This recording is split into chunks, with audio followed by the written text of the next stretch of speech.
Everybody. Welcome to the Praise the Wall podcast. Cole Hauser here.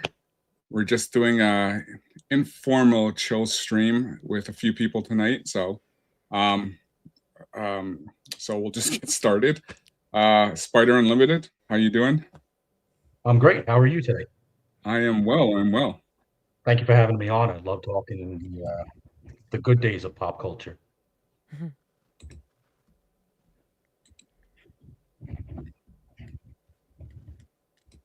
Awesome. Sorry, I'm just getting an echo. Sin, thanks for joining. Yeah, thanks for having me. I'm always down for a chat. Still hearing an echo? Yeah, sorry. Give me Echo. 1 second.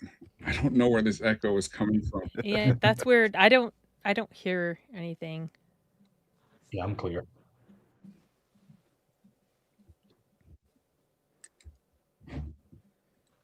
I found it. Okay, we're good. We are good. Donna, how are you doing tonight? Oh, I'm doing good. I'm glad to be invited on because I have a feeling this is going to be a great conversation. Awesome. And last but not least, Lex. Wow, both streams I'm on. I'm last and least, so that's a nice change. I'm happy to be here. I'm absolutely clueless because we're talking about times before I existed. So I'm really here just to say, what have I missed and should probably get filled in on? What's going on? You missed a lot. You missed a lot. In many ways. It's funny because going back, and I think a couple of the things that Sin and Lex we spoke about was Clint Eastwood, some of his old time movies. Like I gotta say, like a lot of his movies I grew up with. Same thing with you can go with Lee Marvin, Jerry Lewis, and then getting into the 80s, pretty much with Eddie Murphy, Schwarzenegger, Stallone. Yes. So there's just a whole range of actors of great movies in those in those days. And I know people will call a lot of the stuff the 80s cheese, but you know what? The 80s cheese is better from what we have today. In many ways, yes. This is true. And in all honesty, a lot of the times it was the 80s cheese that made the movie so great. Exactly. Exactly. Because there's just something about the 80s for me. Like I know I can't remember whose channel they're talking about it, but they were talking about canon movies, like the Chuck Norris's, Michael Dudikoff's, Michael Dudikoff, yeah. Yeah, American Ninja. Yeah, I used to love that movie. You know what? It's funny because American Ninja 2 is like my go-to. I have never seen the others, just the first one. You're better off just watching American Ninja 1 and 2. Uh-huh. And then same thing with Delta Force. I love Delta Force 2. Delta Force 1 is good, but I also like Delta Force 2. Like it's just it's classic. I think that's another one where I only saw the first. It's so funny because I was watching a movie a few weeks ago, or screening a movie, and Michael Dudikoff came up as a reference. I thought that was funny. That was the only thing about the movie that I liked, though. So it's just interesting. He would come up again 2 times in just a few weeks. You know what's funny? Because he was actually, and I didn't even know this till like later, but he was in Bachelor Party with Tom Hanks. Oh. Oh yeah, I remember that. Yeah, go ahead. I didn't know who he was when I saw Bachelor Party. So I didn't become aware of him until I saw American Ninja. But I'd seen Bachelor Party already. That wasn't Tawny Katane in that? Yeah. Yeah. So I didn't know he was in that. Okay. Yeah, it was funny because somebody he was doing an interview and they were asking him, how did you get into Bachelor Party? And I was like, when was he in Bachelor Party? Right. Just like, and then I went and watched it, and he was there. He was one of Tom Hanks's friends at the hotel. So I was just, and he had this like blonde, like really blonde hair, and he was like goofing around. So it was one of those things. It's just like Van Damme in Breaking. When Jean-Claude's in that dance scene when they're outside. I don't know if you. I don't know if I saw that movie. It's called Breaking. No, I don't Yeah, think I saw it's a that movie. breakdance movie.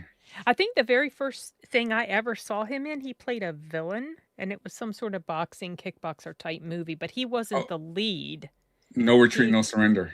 yeah, that's the one. That's the one. Yeah, he was a bad guy in there. Yeah, Yeah. he played the bad Russian. He also played a bad guy in I guess it was before he broke. It was called Black Eagle. Okay, I And can't remember if I've seen that. yeah, one. I think that was 80. I can't remember what year that is, but right after that came out, that was then Cyborg. That was Okay. his Cyborg was his launch. Okay. Yeah, I had seen No Retreat, No Surrender, and then I saw Cyborg and I recognized who he was. So I was aware of him at that point, but I didn't see the other movie that you're referring to. Spider, any thoughts on Van Damme, well, 80s movies? on our 80s picks of movies? I've never seen any of the Missing in Action, and I had a conversation with the local recently about that. And he was like, "You got to see one. You got to see all of them." And I believe he said number 2 is actually a prequel or something like that. Yes. And so it's like not really a sequel, but it's a prequel. And then there's the third one. It's like you just got to have a day to watch all the Missing in Actions, and then, I mean, overall, I'm a Stallone guy, through and through. So I love even his bad movies like Cobra and. No, that's not. I mean, Cobra is a bad movie, but it's like a guilty pleasure. Like it's awesome. Yeah, because and I love Tango and Cash is great. It's been a minute since I've seen that. well, and the thing is too, Cobra was done by Canon, the Gohan Globalist guys who made American Ninja, and the Missing in Action movie. So that was one of their movies. So that's why a lot of people would, yeah, I guess reference it as bad but good. But it's a cult classic. That like I love Invasion USA. Okay. Oh yeah, it was now I know who was talking about it. It was Mo Zamboni and Blaine on Critic List, because they were talking about Masters of the Universe. Yeah. They were talking about the original Masters of the Universe, because that was a canon movie as well. So canon had a whole slew. Dolph Lundgren one was. Okay. Yeah. Okay. So yeah, that's because I remember I was talking in the chat, because some of those canon movies were a guilty pleasure, because Dolph Lundgren were in quite a few of them, because he had that one, and he also had Red Scorpion that he was in. So that's a classic Dolph Lundgren movie. So was Punisher under that? Yes, Punisher was him as well. Yeah. But did it fall under that Canon umbrella? No, I think that was United Artists. I really? believe. Oh, okay. I actually have the VHS of Punisher. I thought I had it by me, because I remember I was on Nick Weiser's channel the other day, and I remember we were talking. They were talking about Missing in Action 2. So, and Code of Silence, and I remember Punisher came up in the conversation. But yeah, he played the original Punisher live action, and I actually like that. I know there was a Thomas Jane and everything with the newer ones, but I actually like the Dolph Lundgren Punisher. Yeah, I haven't seen that since way back when, so I don't remember a ton about it. Oh, you got to But I go back remember and he watch was in that. it. You got to go back and watch that one. Yeah, I've watched it a long time ago, but I really don't remember anything about it. Just that he was in it. That's about all I think I remember. And I remember still, that was the movie where they still didn't let him wear his skull on his chest. So even I don't think they had the rights. No. Oh. And that was a big like tearing apart of the audience. Yeah. So and then if we can go back to say like same thing with like I followed a lot of Clint Eastwood movies. So going back even to the late 60s. Yeah. You know, watching all his Fistful of Dollars. Coogan's Bluff is one of my favorites. Um, Good and Bad and the Ugly, A Few Dollars More. Firefox. Firefox is one of my favorites. I know it's different. A lot of people don't like Firefox, but I like that one. And then and one of my favorites is Heartbreak Ridge. Great movie. Does anybody remember the one movie that people forget that Clint Eastwood was in is Play Misty for Me? Oh, I remember that Oh, movie. that's awesome. Yeah, that's a creepy ass movie. He directed it too. I think that was the first movie he directed. I think you're correct. Actually that was a really great movie. Yeah, it's really. I mean, it's a little dated, but the story itself is really good. I actually recently watched that for the first time, like a few years ago. I think it was a movie, maybe that won like on like a movie poll, like what movie should I watch next or something like that, and I think it won. And so I watched it and did a review for it, and that was a good one. I had seen clips of it before, and I remember it freaked me out when the crazy It's a woman sleeper. was stabbing the picture of him or something like that. She was stabbing something with scissors, and I was like, "What the heck is going on?" I was too young when I saw that part of it. It's No. fun. Sorry, it's funny because I thought Donna was going to say Paint Your Wagon. Oh, No. yeah. That was the one I was going to mention when you said Lee Marvin. Oh, okay. Oh, it's a great one too. That's crazy, but it's just fun. Is The Gauntlet? Oh, I don't yeah. think I've seen that. Yeah, all these or most of these, The late I've seen '70s. I at think he least directed that once. one too, and he's got to get. He directed a lot of films. I didn't even realize how many. Got to get the witness protection to the city, and then basically all the cops, everybody turns on him. It just becomes a shooting fest and explosions. It's just crazy but fun. Yeah, and then of course he had the Every Which Way But Loose. With the orangutan. Yeah. Yeah. Those were fun. Yeah, and that's why I guess Coogan's Bluff was one of my favorites because it was a little different. He had that, because he was going into the big city. Everyone kept on asking, "Oh, are you the cop from Texas?" No, I'm from Arizona. So it was a little different, and then almost going into the Dirty Harry type phase. So that's why he was one of my favorites back then. So I think that was Don Siegel directed that one. Yes, that's right. And then they probably rolled right into the first Dirty Harry with that. Yeah. Oh, okay. Because I think the first one was what? It was. I'm trying to think. Oh, what year? Dirty Harry? the first of the Dirty Harry series. I think it was 71. Yeah, because they went every couple of years. But was it the Enforcer the first one?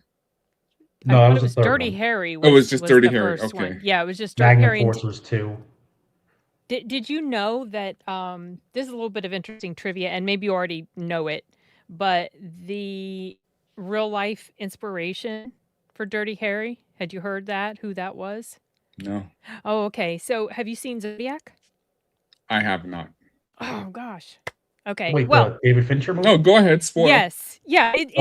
It's actually not a spoiler, but Mark Ruffalo is in there. He plays a cop, one of the cops that was trying to track down the Zodiac. He's a cop that has like this bow tie, and he's just like the antithesis of the Dirty Harry that we were given in the movies, but he's the inspiration for Dirty Harry, which I thought was hilarious. And in Zodiac, you can see him coming out of like a screening or a show of Dirty Harry, because he was alive when those movies came out, that cop was, and he knew it was, he was the one that inspired. I just thought that was funny. Okay, so I get it now, because yesterday on FNT, Ryan mentioned how he can't stand Mark Ruffalo, but when it comes to the movie Zodiac, he'll let that pass. So because he said Ruffalo is a dirtbag sack of crap, but Zodiac's a movie you'll like and you gotta watch.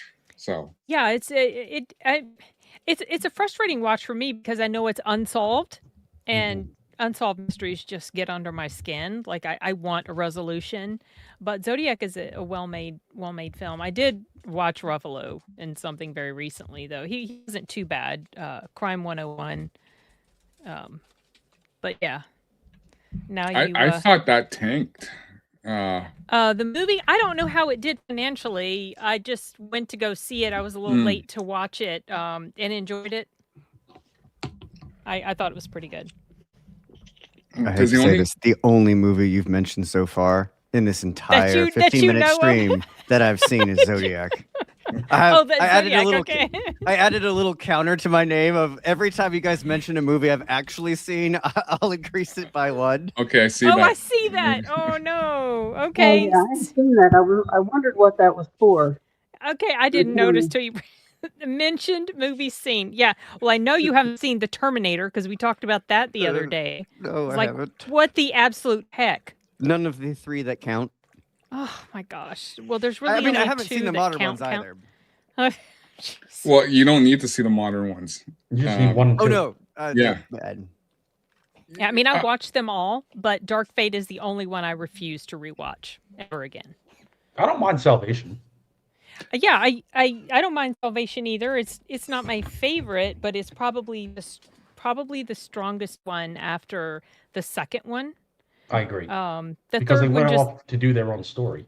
exactly, yeah, and it took place in the future time and all of that. Really bothered me though, the whole thing about the organ transplant, the lack of anti-rejection medicine. Yeah, because I didn't mind 3 Salvation as well, except for a couple of those scenes. Yeah, something. Yeah.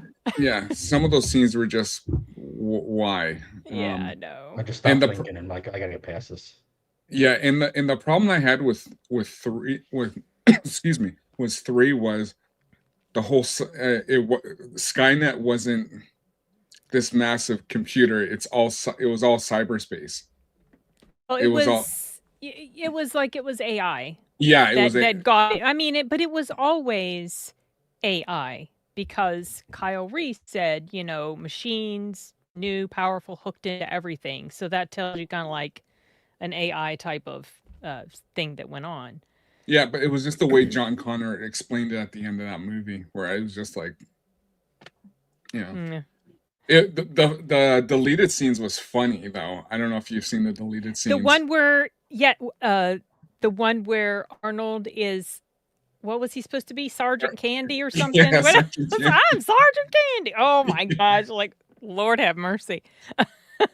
And then there was the guy in the chair who has Arnold's voice saying, "We can fix it." I was just like, okay. Okay. I mean, So I deleted. Yeah, right. Yeah. Yeah.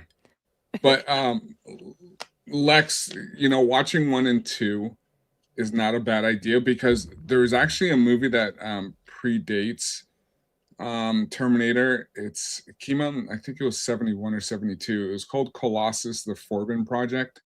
It's basically 2 supercomputers. Basically, the United States supercomputer and the Russian supercomputer, they basically merge together, and then basically their AI system has taken over the world. So that's with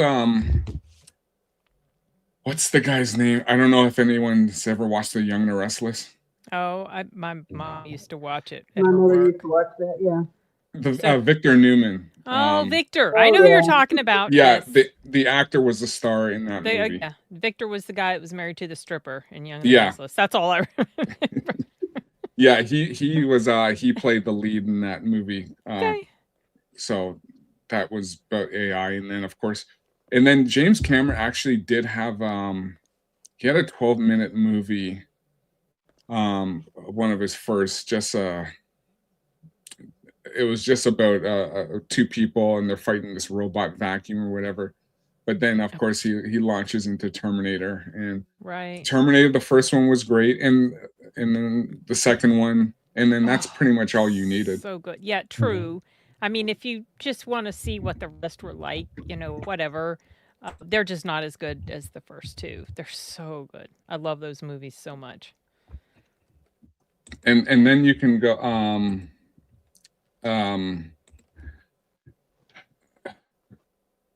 want to talk. I know I want to talk a bit about Robert Duvall, but one of his first movies was George Lucas's well, not his first movie, but George Lucas's first movie was THX 1138, where Robert Duvall was in. That one was a pretty, it was interesting because you had these robots who were police officers who basically, and they were living underground, and it was an interesting concept at the time.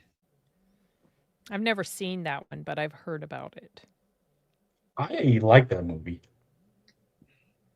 It's strange, but It's there's very something strange about it that's like I'm invested in this. because it did have an all-star cast in it too. So Donald Pleasance was in it, right? yeah, Donald Pleasance. It's been a couple was of in years. that. I can't remember, but Yeah. That was Yeah, that there was was quite a few, pre-Halloween, right? Oh, sorry. Go ahead. Oh, yeah, I think so. But there were quite a few really big names in that movie. Yeah. Hmm. So, yeah, go ahead, Sin. That was. I think that was pre-Halloween. I think that was 70. I want to say that's 71, 72. Okay. So that was early 70s. Yeah, it was right before Okay. we did American Graffiti. would 71. would that have been post Great Escape? Yes. Probably. Okay. Okay. So, yeah, because American Graffiti. So funny about American Graffiti, and I guess somebody we were talking about this the other day because George Lucas was, I think he was supposed to direct Apocalypse Now.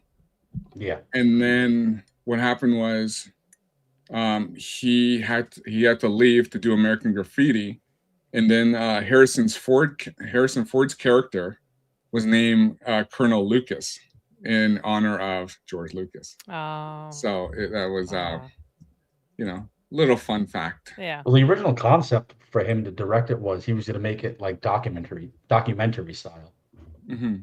and it was going to be very guerrilla in that style, and it wasn't working out. If you ever get a chance, it's on YouTube. Watch the sit down with Francis Ford Coppola and John Milius, and they discuss the writing and the process of creating what we see in Apocalypse Now. And it's inspiring. Well, has anyone seen Hearts of Darkness? Not in full, just I think clips. That's a book, right? Because Yeah. that was a book. That's what Apocalypse Now, isn't that based on that? Yes. Yeah, I had to read the book. I've seen Apocalypse Now. Well, but they made a I movie. don't think I've seen them. I don't think I've seen that movie. Yeah, so that movie is just basically all the behind the scenes. Like Apocalypse Now is one of my favorite. Okay, of making Apocalypse Now. Okay. Yeah. Yeah. So like that's because Apocalypse Now is one of my favorite movies. But that one scene where because Martin Sheen, he was like blistered drunk on set. And they actually show Francis Ford Coppola directing him while he's drunk. So that drunk scene in the movie was actually real. I had heard that much. Yeah. So that opening scene, yeah, he actually, when he breaks the mirror, he actually cuts his hand open for real, and that's real blood all dripping down. And then he had a heart attack on set as well. Mm-hmm. And then they had problems because there was a war going on at the same time with the countries where the helicopters they were using had to leave and they had to come back. Wow. Yeah. So it was like, and then of course the nightmare with working with Marlon Brando, because he demanded something like $13-14 million, and he's only in the movie for like 10 minutes. And made up all his own lines. Yeah. So, never seen that film, but I did see Drinker's Production Hell episode he did on it, and I was like, man, that sounds awful. Yeah. Don't forget the monsoon that destroyed the whole set. Yeah. Yeah. So yeah, Apocalypse Now is a great movie to go watch. Like, anyone have any recommendations of what they like? What they like? One of my all times would be, and I know it's 60s, but Dirty Dozen with Lee Marvin. Oh, that's a great movie. Yeah, I've seen that. Now, Dirty Dozen 2, they should never even have thought of that concept. So, There's so many sequels that they should have never thought of that There's a concept. second. Sorry? There's a second Dirty Dozen. Hey, Yeah. Came out in 86. It was pretty bad. is Marvin in that as well? Yes. Okay. It was pretty bad. I trust your word because I'm not gonna watch it. Yeah, don't. I watched it. I was just like, ooh, there's a Dirty Dozen too. And I'm like, okay. Yeah, never again. There's a second one? How come I've never heard about this? And then you watch and it's like, that's why. That's why I've never heard about this. It was the same thing with American Graffiti too. Yeah. Well, or Grease too. Yeah. Now, I do have to say from a female standpoint that the star in Grease 2, Maxwell Caulfield, the only thing he had going for him was that he did look good in leather. That was the only good point of the movie. That was it. I don't even think I got through Grease 2. I think it was just the first 5 minutes of Grease 2, and it was just like, no, I think I'm good. Yeah, it was really bad. And that's the problem now, I guess, with, and I think I said this, but in the chat when I was gaming, I think Spaceballs 2 is 40 years too late. Because if you were gonna do it, you had to do it when you had John Candy still around. Oh yeah, there's that too. You know, I mean, they did Top Gun Maverick, right? So it is possible, but I think it's rare. Josh Gad is attached to it. I'm out. Yeah, the problem I have with Top Gun Maverick is it's basically just a rehash of Top Gun. You know, instead of volleyball, they were playing football. Instead of him at the bar, it was his son at the bar. But it was all basically the same type of scenario. Except tons better. I'm not a fan of the first Top Gun. Top Gun Maverick. The second one had stakes. Oh, I love the second one. It's so fantastic. The only scene I did not like in Top Gun 2 was that football scene. Like the football scene. I actually love that scene. I did not like that. I was just like, go back to volleyball. They could have played. They could have played 6-on-6. I love the song that was playing during it too. I don't know. I love pretty much everything about that movie. And I think probably because I'm not a huge fan of the first one. Like, it's okay, but I find it rather boring, and I didn't really buy into the love story with him, and it's just, I got so freaking sick of Take My Breath Away. Good Lord. Mm-hmm. If you live through that time, you know. I enjoyed. I went to college with a friend who was so obsessed with Top Gun. She knew every line. She knew what they wore in the set. It was to the point where she actually moved to Newport News because she swore she was going to marry a fighter pilot. Okay. Yeah. Obsessed sounds like the right word. I like the first one. Lex's number count has gone up. I did see Top Gun 1 and 2. Wow. Oh, okay. Well, we're okay. My dog agrees we're making great progress. Sorry. I like the first. I like the first Top Gun. I like the love story. I liked how everything went. You know, I know it's not for everybody, but it is what it is. Yeah, I did like the soundtrack, but she's right. You know, back then in the top 40, You Take My Breath Away was just beaten into the ground. Hear the opening, the opening. I was like, oh gosh, not again. I just wanted to go back into example of something that, because I didn't live through it, I don't have that aspect to it where it's just like, this is new, and it's just a solid American, like kind of like just a feel good American film, and I was like, okay, cool, that's fun. And then I really did like the second one in theater, even if it is more or less the same as the first, but amped up a bit. It's the good parts about the first one and made better. Because part of the reason why I don't know, I just wasn't super into the first one because the overall plot just felt like it was only him and the girl, only really about him and the girl. And of course, Goose, what happened to Goose. And the scenes in the plane were very obviously in front of a screen, because when they went up to actually try to do those scenes, Tom Cruise was the only actor who didn't throw up. Yeah. So all the others couldn't do it. So then they had to do it, fake in front of, and it's so obviously fake.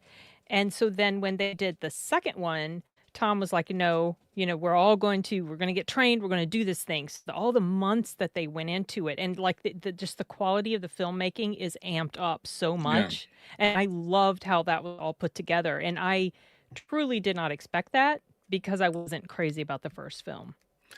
No, you know what, and that's fair. That's fair to say, because I know you're going from 80s to now, because even if you go back to the 80s and you go to something like an Iron Eagle, you can see how right. First the jet has missiles on it, and then the same jet's in another shot, no missiles on it.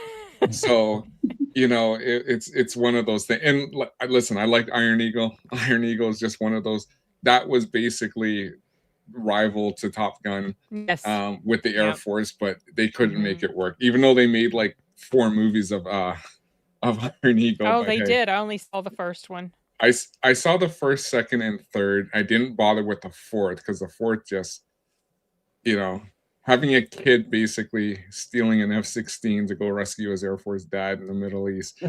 Okay. It's one of those things. But I do know that, I know in Top Gun 2, even though it is cheesy, I did appreciate the fact that they found a place to put Val Kilmer. Yes. Where he could make an appearance without having to do any dialogue or anything, that they did include him in that. Agreed. Yeah. I like that scene. It was painful to watch. That was high class. But yeah, that was pain. Yeah, that hit me watching that scene. So well, I just like the fact that they pushed really hard to make sure they could do it. And I was like, you know what? That's it. I thought it was classy, very, I don't know, respectful, honorable. Yeah. Yes, exactly. Yeah, I just wanted to go into the chat here. I just want to thanks for everyone who's here. Wayfair, Spirian, Deborah Perkins, Victor Prime, Dr. Butcher, Gills, Jose Taco, Isaac, quite a few people here. Somebody pointed out, who was it? The Wayfair, Invasion of the Body Snatchers. I know they've made I want to say 3 remakes of that from the original. At least 2. Yeah, because I think the 70s one had Donald Sutherland and Leonard Nimoy. Yeah. And so and I think they made a new one. They did was it Gabrielle Anwar in it? And I can't remember if that was a TV movie. They made one about 10 years ago with Daniel Craig and Nicole Kidman. It was just called Invasion. I don't think I ever saw that one. I don't think I bothered to watch the latest one. Yeah, I did see that once. But yeah, I think that is probably. Didn't Donald Sutherland die a couple years ago? Yeah. Years ago. That was last year. Good. Oh, yeah. I thought it was that was somewhat recently. I remember that. Yeah, because he was still acting right up to the end. Yep. Yeah, he was good in Kelly's Heroes, y'all. Yes, if you haven't seen Kelly's Heroes, he was so good in there. He reminds me of my uncle. Dirty Dozen. Oh, I forgot he was in Dirty Dozen. See, I've only seen it once, maybe twice, a long time ago, and I don't remember much about it at all except Lee Marvin. That's it. Yeah, That's they had. Well, the original was Donald Sutherland, Lee Marvin, Jim Brown, Charles Bronson. Okay. Who's that one singer? There were of course Ernest Borgnine. There was quite a few people in that. George Kennedy. So stacked cast. Okay. Yeah, it was very stacked. Yeah, that was a classic. But yeah, Telly Savalas, he was in that too. Yeah. Who loves it, baby? Yeah. It's funny because I'd like to go back and watch watch his show. Kojak. Kojak. Kojak, Oh, yeah. I love Kojak. Didn't they remake? They did a movie with what's his name, Ving Rhames. They Yeah, I did. think Yeah, I think you're right. Yeah, they did a Kojak with Ving Rhames. So they made him black and bald. So Okay. I'm just like, All right. ugh. They were trying to bring Kojak back, just like they brought Matlock back, but they gender swapped Matlock. That's And right. They Kathy Yeah. both Bates playing Matlock. Yeah, Matlock is back, and I haven't watched it because it was like I'm so over the swap stuff. And I like Kathy Bates. I was like, well, did they make her his daughter or something, maybe? Or is she actually supposed to be the original Matlock? Because if they She made her is his the original, and she's investigating a corporation because her daughter died from pills or something. okay, And yeah, she's in there to get the dirt. She's, playing old and stupid, but she's really this clever person that's undercover. that's how Andy Griffith played him, sort of, kind of like that, from what I Yeah, remember. that's kind of what she did. Yeah. Yeah, they Well- should have made her his daughter. Well, that's what they did in the new Night Court remake. They made the judge Harry Stone's daughter. Mm. So I don't know how.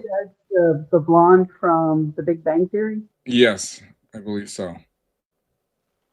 I think so.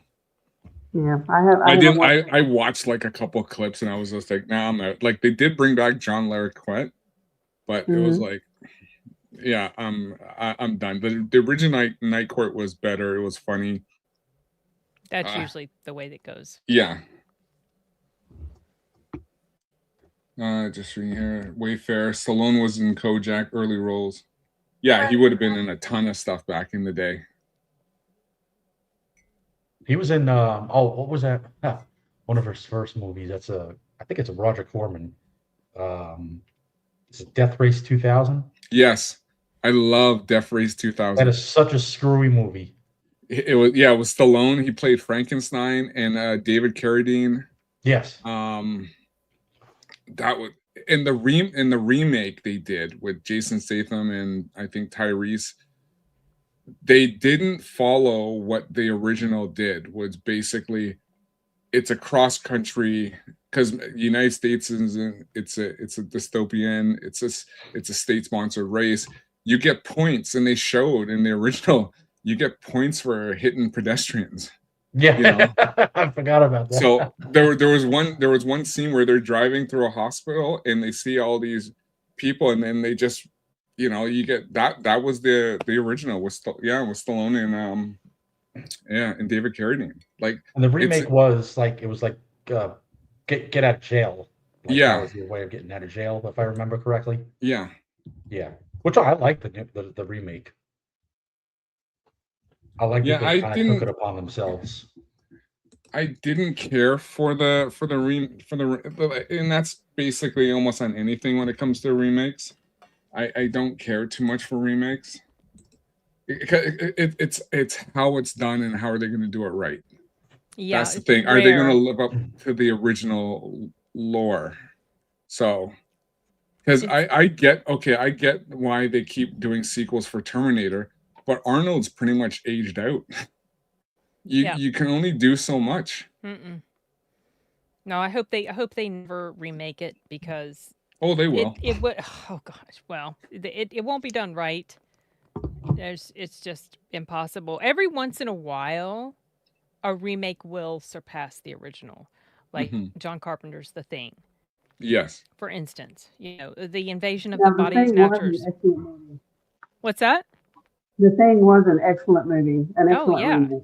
Yeah, it's to me it's better than the first one, and Invasion of the Body Snatchers is better than the first one, even though the first one had a happier ending. But it can be done right, but for the most part, it feels like no, it's not. It just feels like a cash grab, and most of the time, it just doesn't work. Well, I've been reading and I've been seeing they're I don't know why, but they're apparently rebooting Cliffhanger. Oh, I heard about that, but I feel like that's been in talks for a while. What's yeah, going so on with it? I saw something again a couple weeks ago just saying it looks like Stallone's supposed to be a producer on this thing. I don't know why, but it's just like I love the first cliffhanger. Like I love that movie. Like John Lithgow just played the perfect villain. Oh, he's such a good villain, right? Don't you just want to punch him? Yeah. His face. He was great. Like, and I like Michael Rooker was just great in that. Yeah. It like in that movie just took so many twists because you had the robbery and then of the United States Treasury and this and that. It was just it was a fun, great movie. It was just one of those movies where it's just like, I wish they made these movies again. Like those 90s, those late 80s, 90s action movies were just on top because you had like Air Force One, you had Con Air, you Demolition had Man. Demolition Man, Passenger 57, Action Jackson. There was just a slew, Under Siege. There was just a slew of 80s, late 80s, 90s action movies that were just on top, and you had so many movies, of that ilk during that time, And they were fun. You get away for 2 hours, whatever it is, and I feel you don't like have to think about the regular work. Right, exactly, and they were pretty well made as well, and they had a certain formula. It still felt kind of fresh, each story. I feel like, I don't know, I might be completely wrong, but it feels like Raiders of the Lost Ark sort of kickstarted those sorts of things ish. Yes. I love those first 3 films a lot. For a long time, the second one was my favorite. Okay, Lex has seen Raiders, right? I already updated the number. I saw. Have you seen Temple of Doom? Yes. Okay, change it real quick. Up those What numbers. about The Last Crusade? Okay, I've seen those. Okay, so now you're up to 6. I know this is astounding. Progress.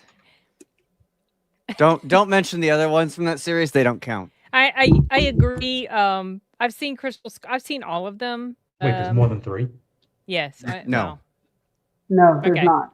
We'll pretend. We'll pretend that there's not. The only thing worthwhile about the Crystal Skull is that it's got kind of a wholesome ending. Yes. True. Agree. I did like the parts about the last Dial of Destiny where they did like the flashback thing and they either de-aged him or they put his face on a young actor's body. That was kind of fun. But I was the only person in the entire theater when I went to see that. Really? I wasn't, but that was opening like preview day Thursday or something. Yeah, I remember watching the Crystal Skull just because we were going to go see Dial of Destiny and I wanted to be caught up. And, that's like 2 hours of my life I'll never get back.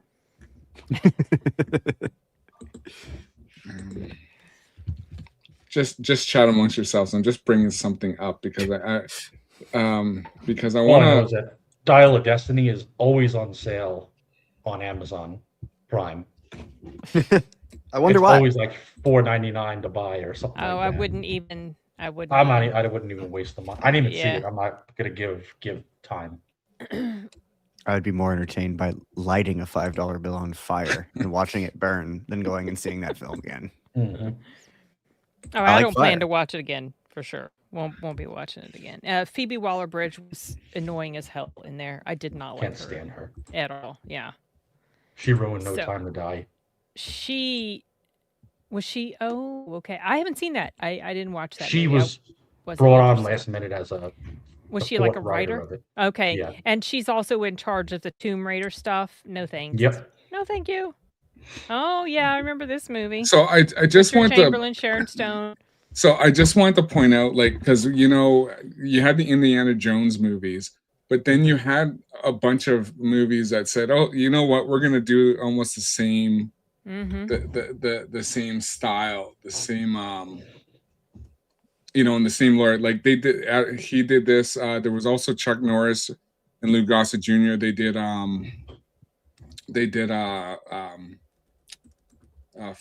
Firewalker as well. So almost in that same concept. So I just found it a little funny how you had after the Indiana Jones movies came out, you had all these other different types of adventure, Romancing the Stone. Romancing the Romancing the Stone, Stone was kind of Julep. like a romance version of. Yeah. But Alan That's a fun Quartermain movie. was based on an older story. Mm-hmm. But it seems like the popularity of Indiana Jones is what I guess prompted them to, bring that to the screen. But yeah, Right. Romancing the Stone is fun. Oh my gosh, Danny DeVito.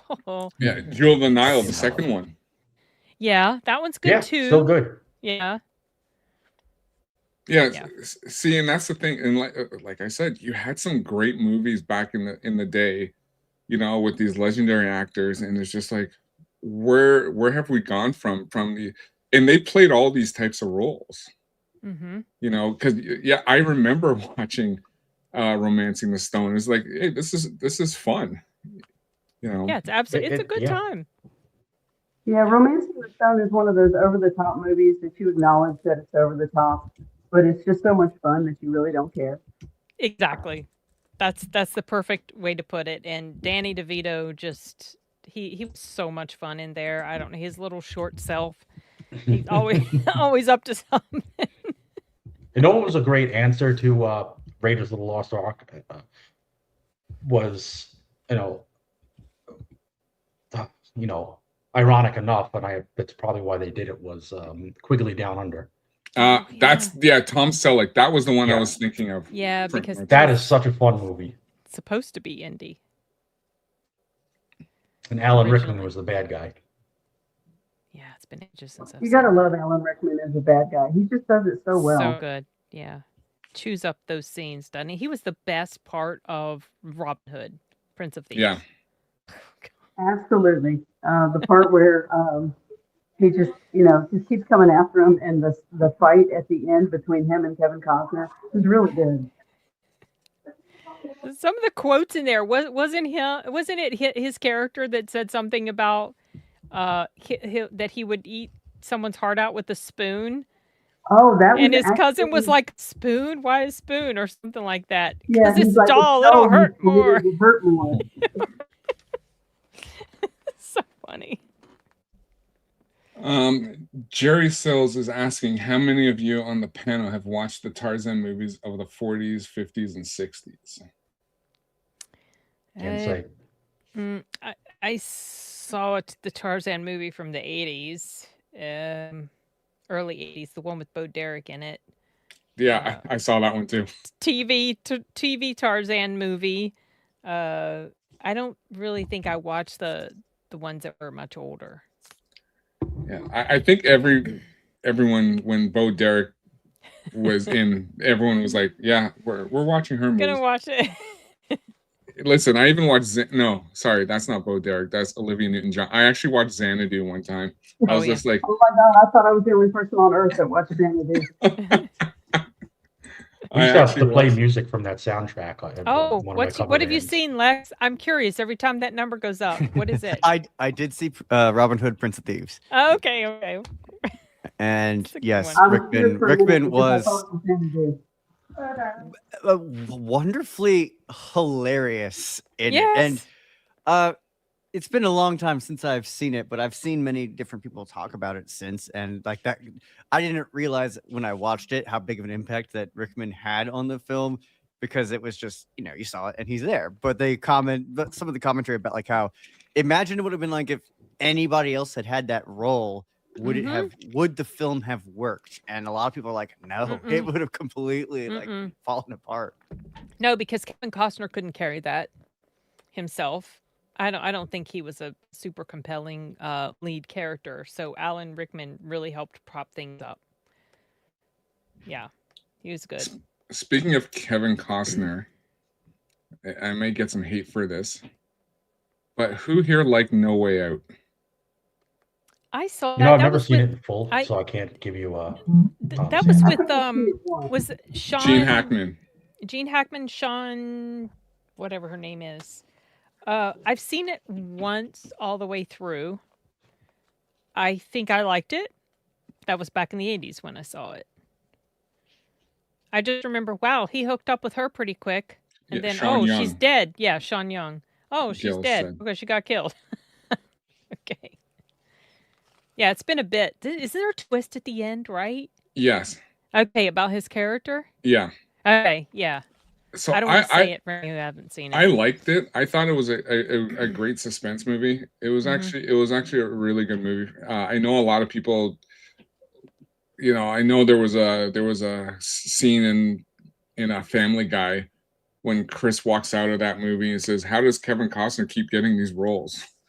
So, but I thought it was a great movie because it was just one of those spy thriller Mhm. suspense movies that Yeah, agree. Why do you I think think you would get hate for that? well, I don't know because it's Kevin Costner sometimes, right? Some of Oh, those movies well, he's done some bad ones like Waterworld and The Postman, and yeah, he's this had was some before bad all ones. that. This was before all that. This was also before Dances with Wolves, so. Yeah.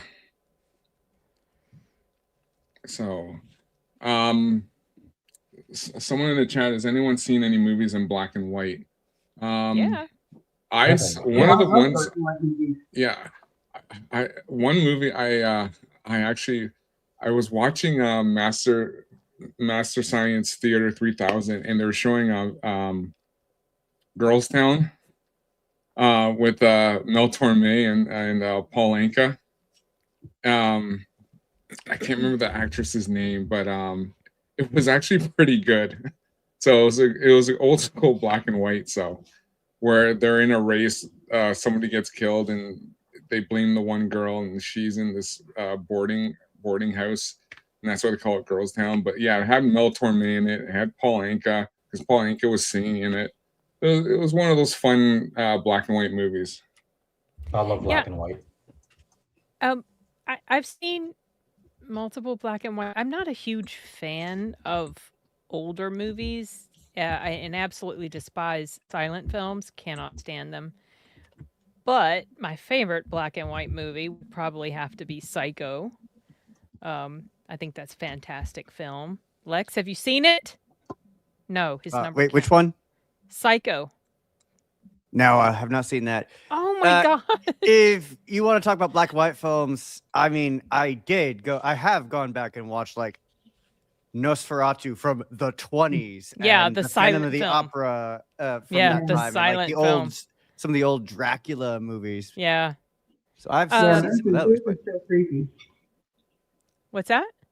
Those are still creepy. I do those every Halloween. I do like all the old ones: Dracula, the Wolfman, All the those, Mummy, yeah. all of those every Halloween. Have you guys seen Rebecca? Mm-hmm. Yes. I like that film. No, I don't know that movie. Oh, I thought that was a. Is that not Wait, Alfred is Rebecca Hitchcock? the one with It is Alfred Cary Hitchcock. Grant That's from or 1940. Laurence Olivier? Laurence Olivier, I thought. And is it Olivia de Havilland who plays the main character in there? I used to really enjoy that because it was very There's creepy, kind of gothic both one name, and I'm feeling. getting confused.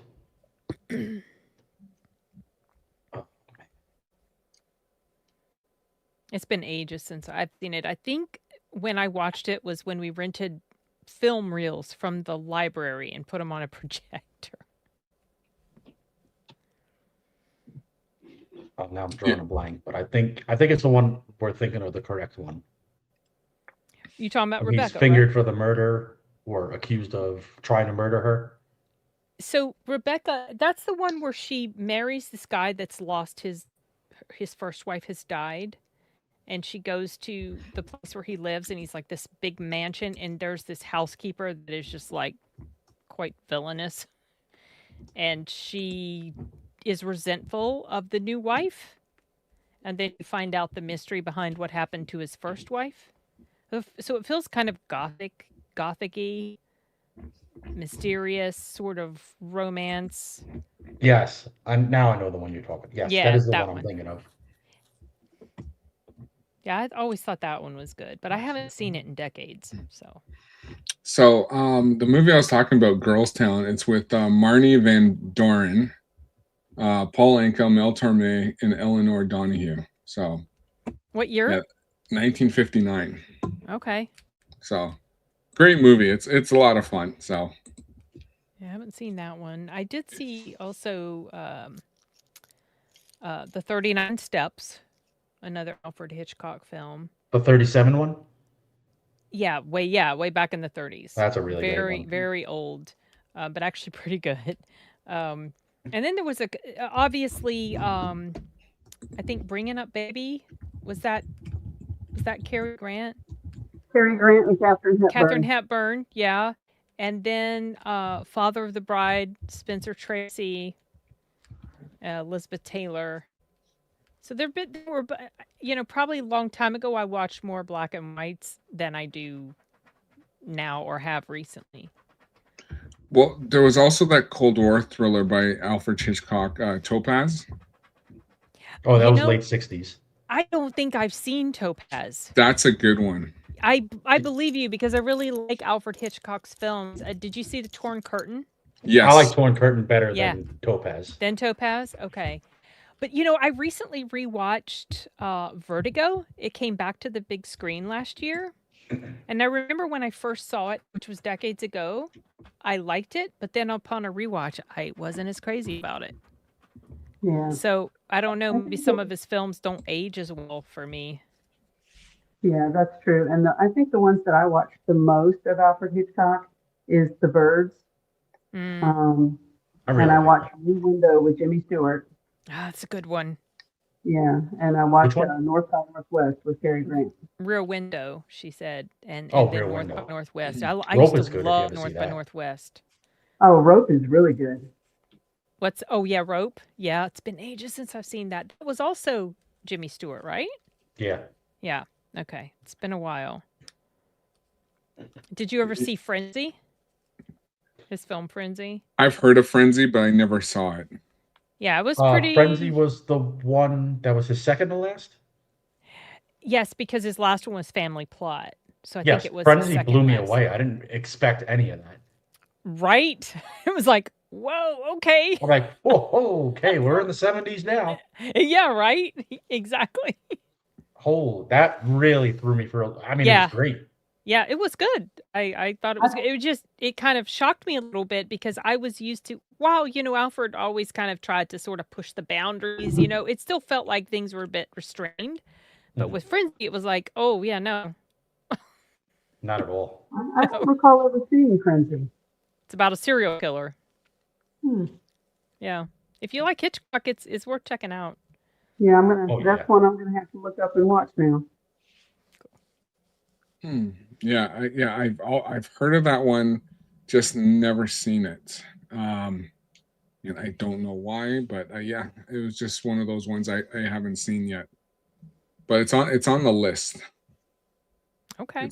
It's on the list. One of the things I did like, the 70s was, I think it was 70s. What was it? 71. French Connection. Oh yeah. My dad. Gene Hackman, Roy Schneider. I don't think I've ever been able to finish that movie. Really? Yeah, just didn't grab me, unfortunately. I know it's considered a classic and very good, but for whatever reason that one just didn't grab me. The second one wasn't that great. Oh, they did a second. Yeah. Oh. It's another one of those they did a second one. Yeah. Yeah. Exactly. Yeah. But yeah, I think he did it pretty well. Gene Hackman was good, but I guess I want to say the original Ocean's 11 is still my favorite. I can't watch the new Ocean's movies because I just don't like. George Clooney is not anywhere close to being Frank Sinatra.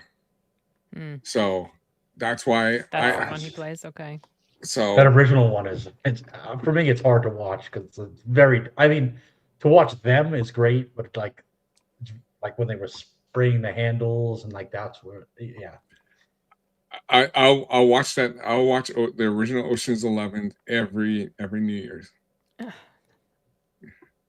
Oh, that's like a So, New Year movie for you. Sin, go ahead. I know you have some. Oh no, I'm just like, oh, so you okay, you really I've never seen actually any of those films. I never watched the ones with Clooney. Because they just didn't look interesting to me at all. And then didn't they do one with like Sandra Bullock or Yeah, whatever? Yeah, I was I like, think yeah, they no did it thanks. all. I think they did an All girls, female yeah. one. So I didn't have not seen the original or the earlier ones if there were more than one. Yeah, the original. Dean Martin, Sammy Davis Jr., Frank Oh, okay. Sinatra. Okay. Yeah, Joey the Bishop, whole. Peter Lawford. Yeah, Joey Bishop, What Norman year Fell, did that? 1960. So it was black and white then. No, it was color. Oh, That's it's in color.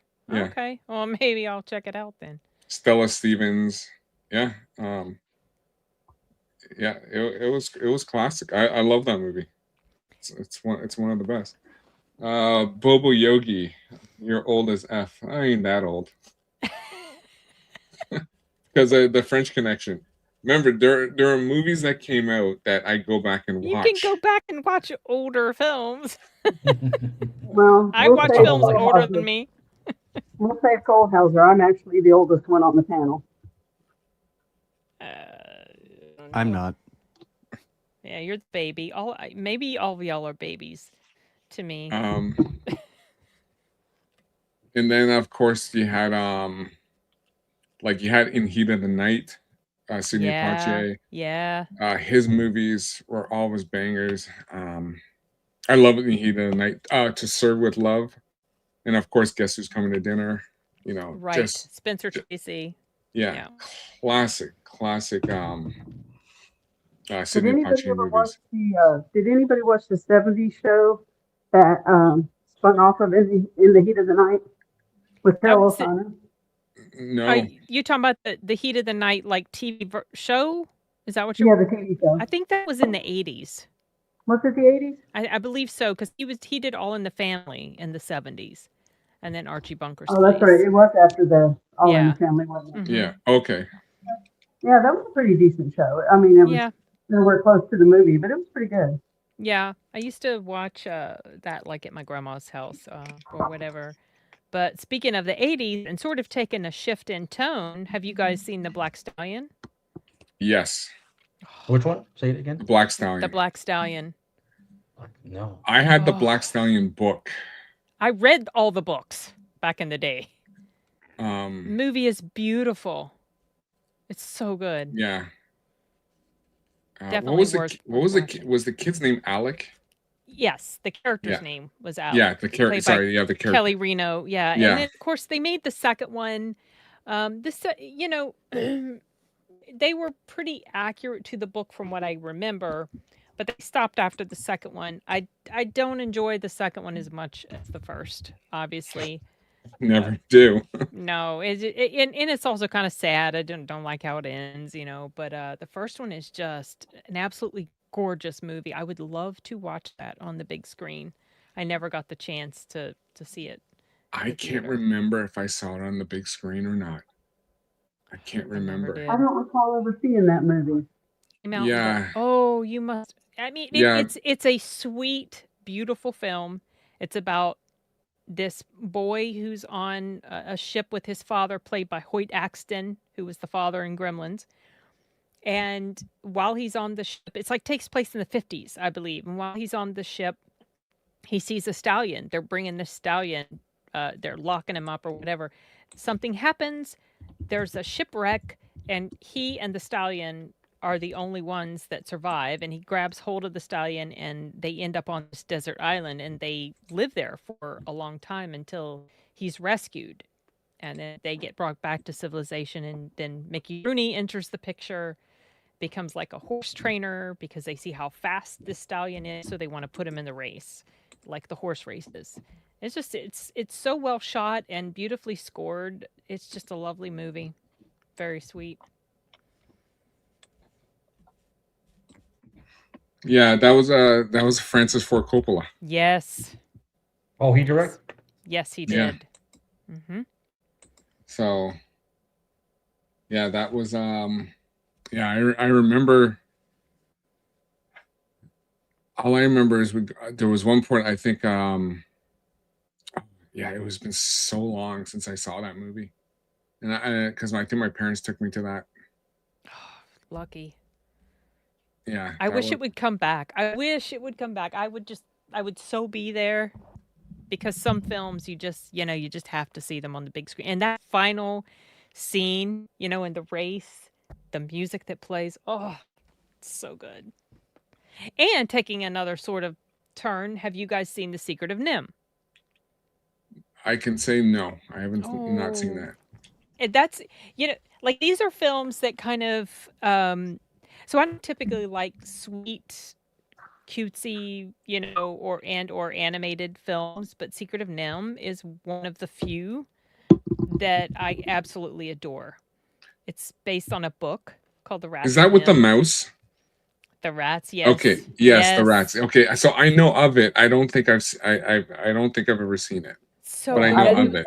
see that one a long time ago. Yeah, it was. It's in my top 10. That and Black Stallion are two films that are kind of against the grain of what I typically like, that are in my top 10. It's animated. That's just, I love the animation. Don Bluth did it, and yeah, it's a nice story. Also sweet, very sweet. Yeah, yeah, if we're going to the 80s, what did you think of movies like Mr. Mom? Michael okay. Keaton. okay. I mean, it was an okay movie. I mean, it was funny when it was out, but I don't Yeah. think I really ever go back and watch it again. I've Yeah, gone back and same. watched it. Like I've gone back and I watched that. Like, there's quite a few 80s movies that I'll go back and watch that I haven't seen, like I've seen it for the first time, like back then, and then you watch it again now. It's just like, okay, yeah, you see how it is. Yeah. But there's some films I'll go back. I like a couple of my favorites are some Richard Pryor movies in the 80s, like The Toy, Brewster's Millions, Stir Crazy. See no You know. evil. I've seen That those. one I kind of passed on. You kind of knew which Richard Pryor and Gene Wilder movies were good. So, Yeah, the problem is with the movies like that, you'll never be able to make movies like that again. They were wildly funny, but they were all really socially inappropriate. yeah, The Toy. Yeah. Yeah, we'll never get movies like that again. Buying a black man. But Lex, you would probably like that one. I'm not even going to touch what the implications of that are. I'm just going to say it's been quite a few minutes and my number counter has stayed exactly the I know. same. I'm trying to think. I mentioned Gremlins. You haven't seen Gremlins? Oh, you did Well, mention now wait a Gremlins. minute, Lex, to interrupt for a second. Since it is Black History Month, maybe you should watch The Toy in honor of Yeah. all people.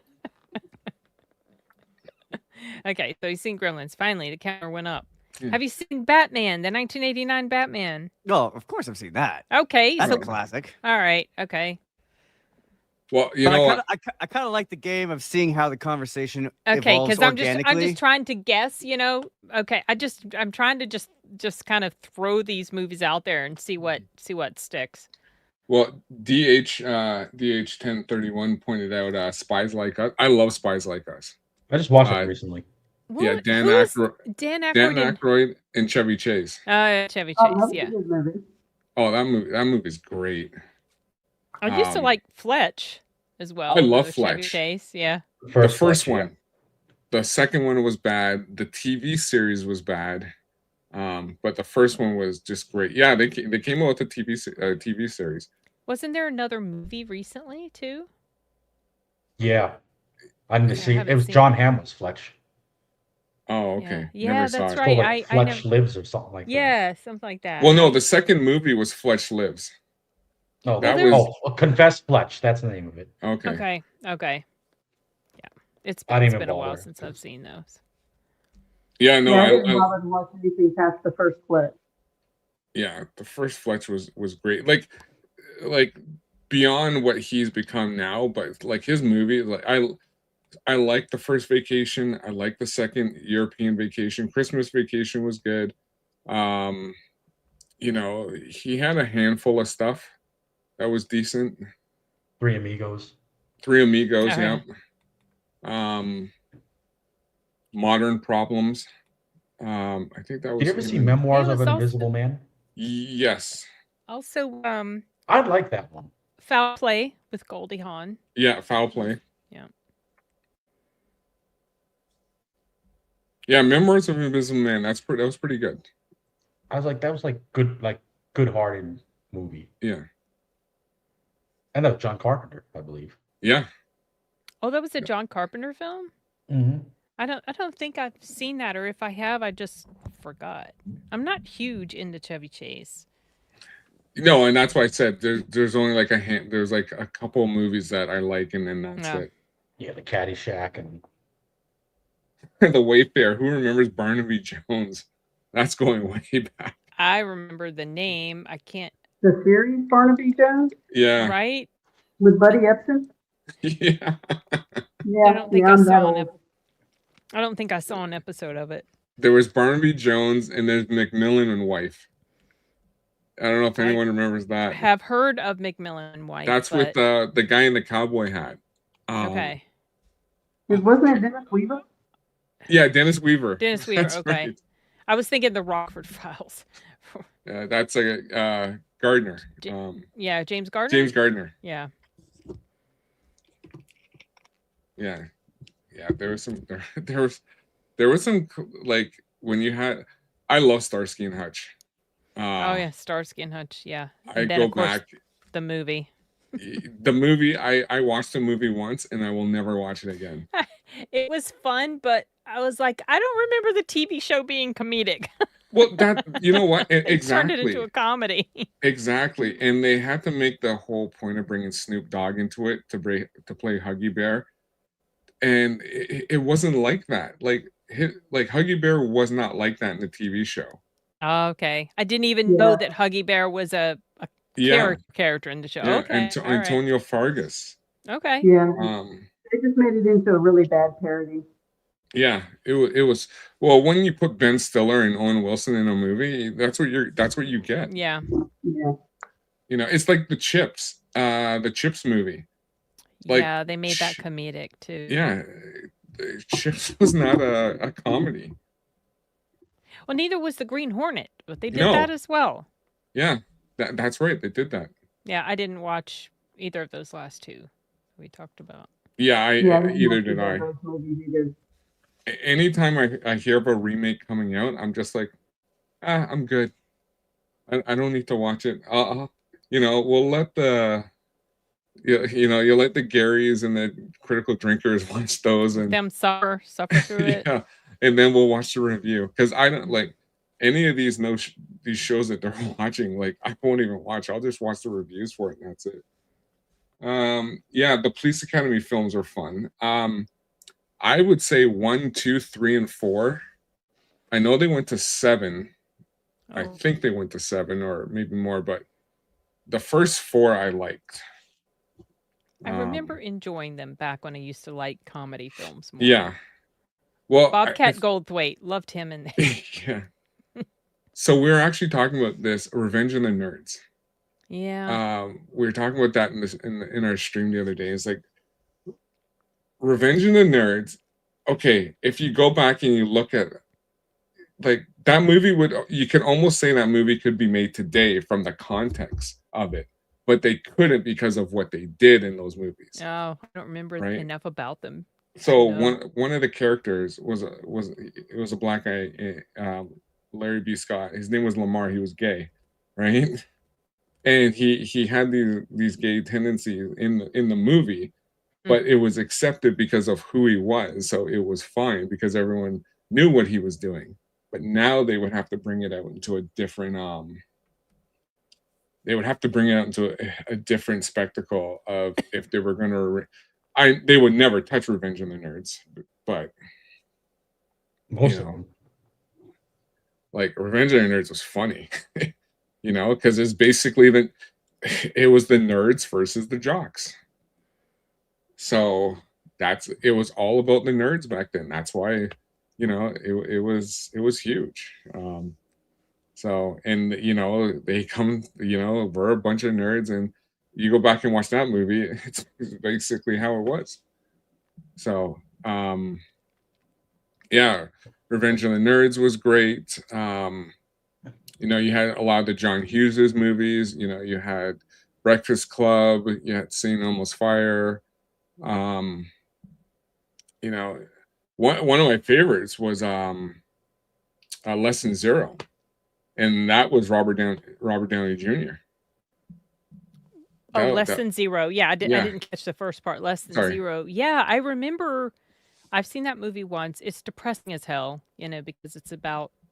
The main thing I remember is his drug addiction problem, and I knew that he was going through that already when I was watching it. And of course, you see what happened to his character at the end, and I wondered if real life was going to mirror that for him. And it seemed for a while that it was, but then fortunately he got himself clean. Yeah, there for a while the Brat Pack was really big. Yeah. And a lot of the John Hughes movies. Oh, Yeah. Jamie Gertz was in that. Yeah, so she was in Lesson Zero. Yep. The Lost Boys, you guys. Yep. The Lost Boys. Have you all seen it? I assume. Well, Yep. maybe not Lex. Okay, love that movie. That's Oh wait, also number my- went up. No, I no. have not. I'm just sitting here crying in the corner. Don't mind me. Well, The Lost Boys is so fun. well, you know what? You can actually put some of that pack if you wanted to in Red Dawn, because Red you Dawn, had yes. Yep, Patrick Swayze, Patrick Jennifer Swayze, Grey, Charlie Jennifer Grey, Sheen, Charlie Sheen, C. Thomas Howell. C. Thomas Howell, yeah. In one of my favorite movies, Soul Man in '86. Oh, I can't remember if I've seen that or not. There you go, Lex. There's another movie you should watch for Black History Month. It's Soul Man. Soul Man. But- Young Guns, also Yeah, Young another Guns. really good 80s movie. Love that because Kiefer Sutherland, I used to be obsessed with him back then. So that was fun. Yeah, I know Red Dawn is one of my dad's favorite films. I can't remember if I've actually seen it, so I won't count it because I don't remember watching it. But just don't watch the remake. Oh yeah, I haven't. I've seen clips of the remake, but haven't watched. I haven't had any interest in watching it. But that was Red Dawn was John Milius' film, who also did Conan, the Barbarian, another good '80s film. You want to hear something funny about that remake? Well, not for the obvious part, because the enemy was supposed to be Chinese. They switched it to North Korean, but because Chris Hemsworth's in that movie, and they did not know he was going to be a star, so they killed him off. Oh, They killed him off in that movie, and then I didn't know his character died in there. oh well, sorry. It's Well, okay. I wasn't You probably planning to never watch watched that movie, but yeah, the remake was bad. It was horrible. I heard. I think that was right around the time that Thor had come out, right? Or right before? Just Yeah, before. was it just before? Because I thought It was in limbo. Well, what happened was the movie they had was done in it limbo. first, right? Yes. But it didn't come out till later, You- after correct. people knew who he was. Yeah, because I what think. happened was, it was the whole thing where China was a little mad because they were depicted as the enemy in the movie, so they had to they had to redo the movie. They had to airbrush all the Chinese symbols Oh my gosh. out of it. So, and then Tom Cruise's adopted son, was it Connor Cruise, is in that movie too. So they're Oh. making a big deal about that as well. Oh, and who is it? Josh from Drake and Josh was in that. Yes. Yeah. That's right. Because I remember he had thinned out by the time that movie came out. Glad I missed that Yeah. one. Yeah, so it's funny. So a lot of these '80s remakes, they're just bad. Well, look what we have now. So we had the Burbs. Oh, yeah. Tom Cruise. I like the Burbs. The Tom Cruise. Tom Hanks. Sorry, Tom Tom Hanks and Carrie Fisher. Yep. I think what was it? Corey Feldman was in that too. Yes. Yeah, it was a quirky movie. Yeah, it was very quirky. And then they did this remake. So Yeah, Yeah, so it's a TV show, I think, and I yeah, have it's a no TV show. interest, no interest at all, because looks like I don't know if they've made all the characters the same, but if so, if the main character is the chick I'm seeing, they've done a swap two ways Yeah, with that. yeah. So it's So apparently Tom Hanks is in the movie in this show too. really Yeah, that's what Gary mentioned on I think it was on Real BBC. So okay. yeah, he plays a part in that. He plays the owner of the housing area or whatever. Okay. So Well, I'll Just pass. can't come up with anything original, huh? no, they can't. Someone's just mentioning Joe versus the volcano. I remember that. Splash. I like Splash. Splash, Daryl Hannah. Volunteers. Tom Hanks and John Candy. Yeah. Big. There was quite a there was you know there What's was a driving lot. me nuts is that they're making a prequel to First Blood. Yeah, I saw I that. heard about And that. that's like really chafing my ass because First Blood is one of my favorite movies ever. And the whole point of the Rambo movie, First Blood and the Rambo movies, is the mystique of what had happened to him in Vietnam and then what he lets out and attacking the people, especially in 2 and 3. It's like, oh, this is what he's made of and what he did in the war. We don't need to go back and see it because we already know. Well, and it kind of So, takes like- away the mysticism of it, right? Yeah. Right. It's like that's the point of writing and making the story and moving it forward. It's like, okay, he was this guy, he operated all this, he fought and did all this. We know what he can do. So now you're just gonna put a war setting and it's just gonna be the same shit. Well, it kind of reminds me of what they've done with The Predator. Mhm. So, The Predator, love that movie. Oh, Lex, have you seen it? Or are we talking about? I've seen Big, but I've also seen Predator. So now we're up to 11. Oh, good, yay! Okay, it's because I was going to say, Predator Badlands. A lot of people really liked Predator Badlands. It was okay if it weren't a Predator movie. I don't like the Disney-fied version of the Predator. I don't like that we see the whole culture and the family dynamic and the this and the that and the humanizing of this character. It's stupid to me. It was It kind of PG-13, wasn't it? I can't remember. It might have been. I Okay, think there it was was, no yeah. there were no human deaths in Predator Badlands. All blood was synth blood. So Yeah, I agree with that take. I didn't like it at all either. yeah, well, it wasn't happy. And the Wasn't more that other people movie, raved Prey, about it. Which one? Prey, wasn't that part of like a Predator? Yes, that was so the guy that directed Predator Badlands and Predator Killer of Killers, which was an animated anthology, also did Prey. Prey was more of a return to formula, but I wasn't crazy about Prey either. I didn't care for the main character. I like Predator 1 and 2, and that's it. Yeah, same with me. 1 and 2, that's it. 2 is overlooked. You know what? 2 is such a gem. Being in the city, everything just going on. It was just changes the dynamic a bit. It hit hard. Like it just came right in that movie. Like that opening scene, when the gang were there with the gangs and everything, and you had the when because Danny Glover was hot too back then. He was just coming in off of Lethal Weapon and everything. So he just came in, and then he was just like, I thought that was such a great movie. Predator 2. Like 1's still my favorite, but I liked 2 is just like right next to it. I feel like it's a good follow up. Yeah, it was perfect. It was perfect.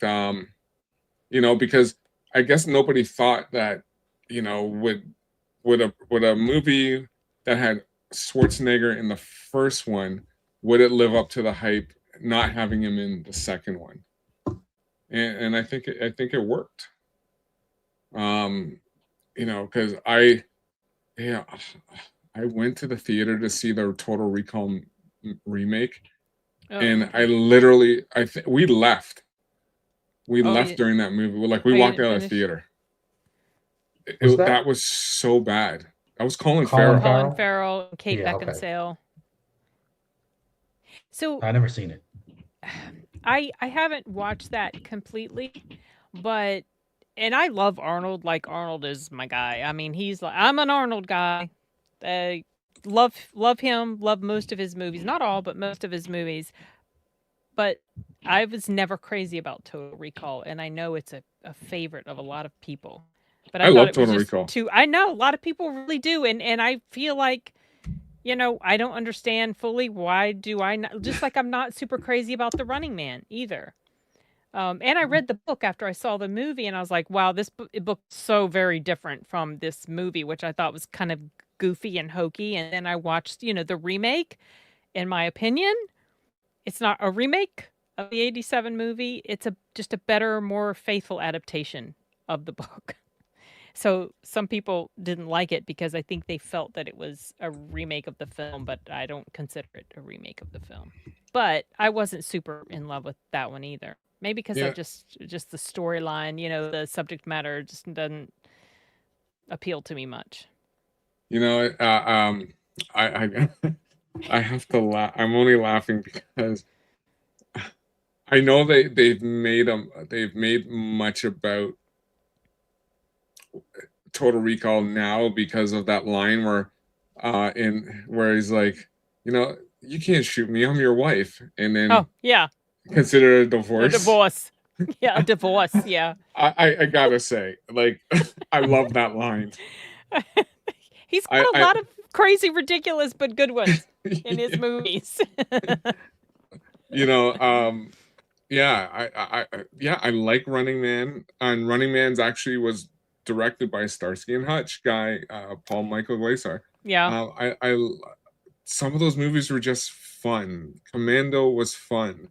Now, Commando's ridiculous, but yes, and it's Yeah. terrible, but yes, it's It's fun. like it right. So like Running Man's not my favorite. Total Recall's not my favorite. Commando, I used to watch the hell out of that movie. But they are fun to watch, Yeah. even though to me they're just not, I mean, I'm gonna watch them because it's Arnold. But yeah, I'd rather watch those opposed to some other films that we have today. Yeah, like I still love Last Action Hero.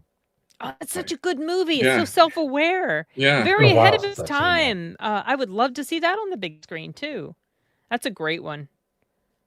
A lot Yeah. of fun. There's a theater not too far from me. They'll sometimes do a lot of the 80s and 90s movies because there's Oh. nothing else out there. So they'll always advertise, oh yeah, we're showing this movie or that movie. So it's kind of fun. Lucky. But yeah, like even one of the other favorites I love is Universal Soldier, the first one. That's a good one. I really enjoy that one too. Yeah, that's fun. Another film of his that's kind of a guilty pleasure of mine. Death Warrant. So, no, I've seen so many Jean-Claude Van Damme movies that they kind of meld together, but some really stand out. So two of his others that I really enjoy, not counting Universal Soldier, is Time Cop. Yes, I Time Cop. really like that movie because I love time travel anyway, and also Replicant, which is a more modern-ish movie, but it's got Michael Rooker in it, and he's also and Van Damme is playing doubles in there again. Yeah. If you have you seen that? Yeah, I've seen I've seen that I one. enjoy that one. I like that a lot. The different way he plays both of those characters is just, I was impressed with his acting in that one. Yeah, Death Warrant is one of those movies I just, it's so good. He's fighting against what's his name? Can't remember the actor. I don't remember. It's But, been ages since I've seen that, so I don't remember. Yeah, he's in a lot of stuff, but that is such a classic. I love Lionheart. Lionheart's a great one. I have a question. Sorry? I have a question. Yeah.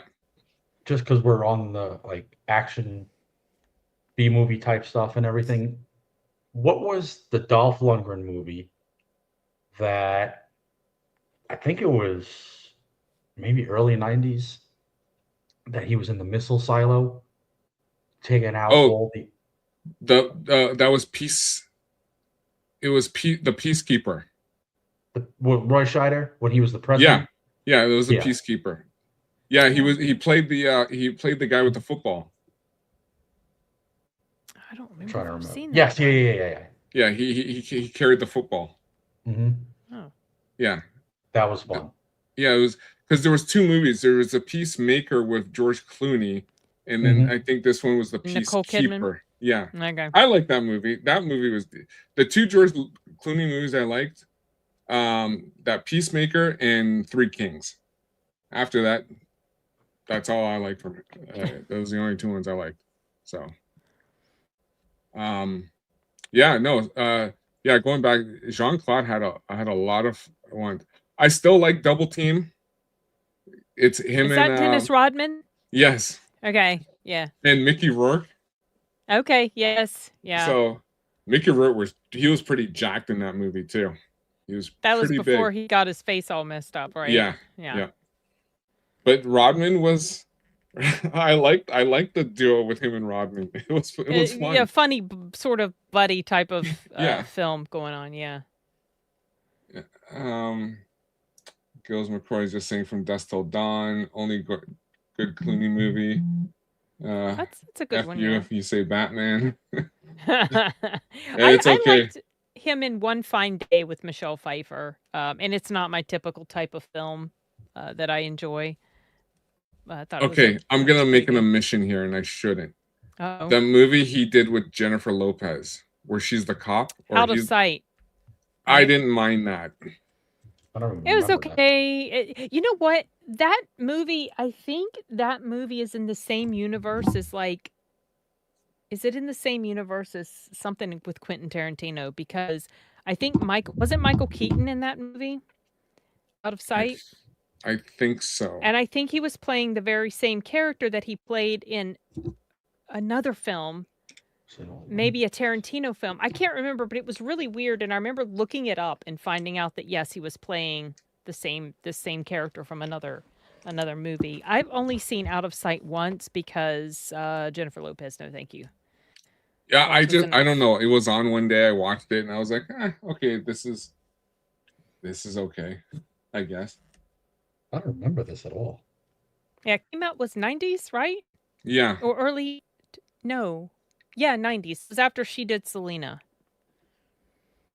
Pretty sure it was after. 1998. Yeah. Yeah, I think I watched Selena as well because I don't remember this at all. the girl I was dating was a big fan of Selena, so she wanted to watch it. So I was like, yeah, okay, sure. Yeah, I saw that. I didn't.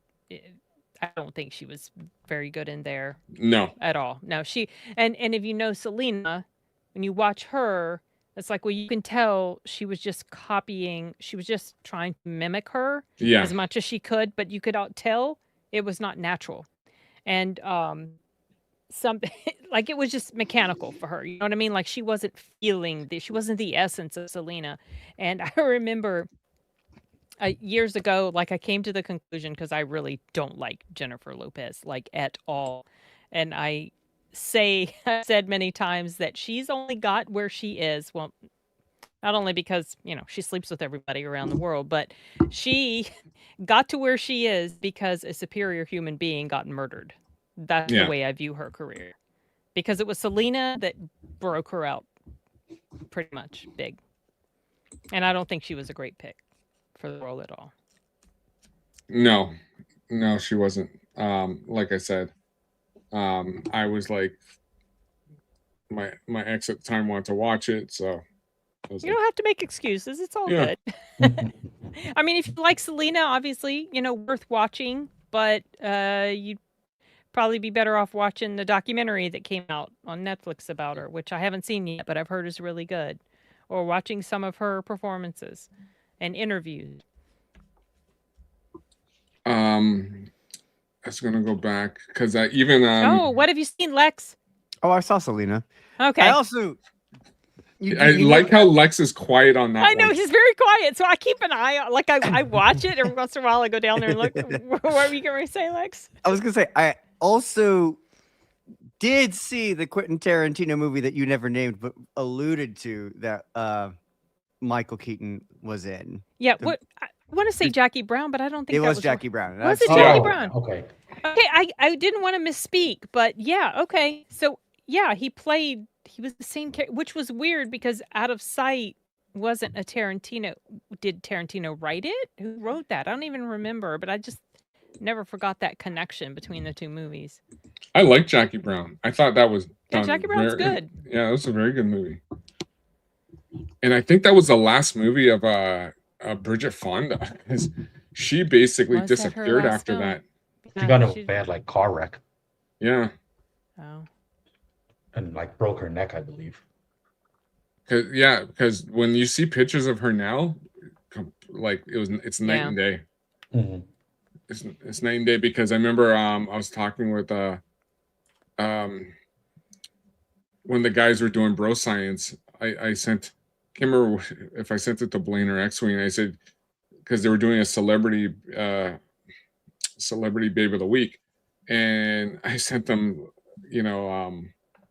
Bridget Fonda, and it was like, you can't do her now from what she was. So it was like night and day. But yeah, I agree, Gills. Yeah, it was highly underrated, Jackie Brown, because you had Samuel L. Jackson, you had Robert De Niro, Bridget Fonda, you had Robert Forster, who played the He was the bail You know. The bondsman. guy that was yeah, wasn't he the guy that was helping her? yeah, he played that the him? Bills bondsman. Yes. Yeah. Yeah, An early Yeah, role he- by Chris Tucker. yeah, oh, yeah, that's right. So that was one of the that was a great movie. And then of course you had and I hate the fact that they're doing this, but they're doing a remake of Heat. Michael Mann. Oh. It's not a Okay. remake. It's it's a sequel prequel. Well, okay. Oh, Why they're okay. doing it, I don't know. Sounds Okay. lame. Did He they have is anybody good set on the its own star as it in is. I think Donna, I think Leonardo's, that's what I heard. It's supposed to be DiCaprio is supposed to be in that, Really? but Isn't he supposed to who be Val Kilmer's character? What? I- I don't know. It's stupid. Wait, that's supposed to be a prequel? Both a prequel and a sequel. Oh, okay. So it's going to go forward and backward. They're in gonna do time. like what they did for Godfather 2. Oh, so it's a sequel, but it's actually a prequel. Yeah. In other words, the story. How in the hell? Because Leonardo DiCaprio, he's They not probably yet. paid him with like 21-year-old girls. Well, I mean, they're going to have to like seriously de-age him and fix his Ew. face. But What have you probably s- true. What have you seen, Lex? What He else have mentioned you seen? Godfather too. Oh, okay. I Okay. just watched it again recently. That's one of the best movies ever. like I hear like Gilles McCoy saying, and normally I'd agree, but I trust Michael Mann for now. But yeah, I just the one good thing I heard is, so I don't know if anyone here remembers the anime Akira. Akira, Oh, yeah.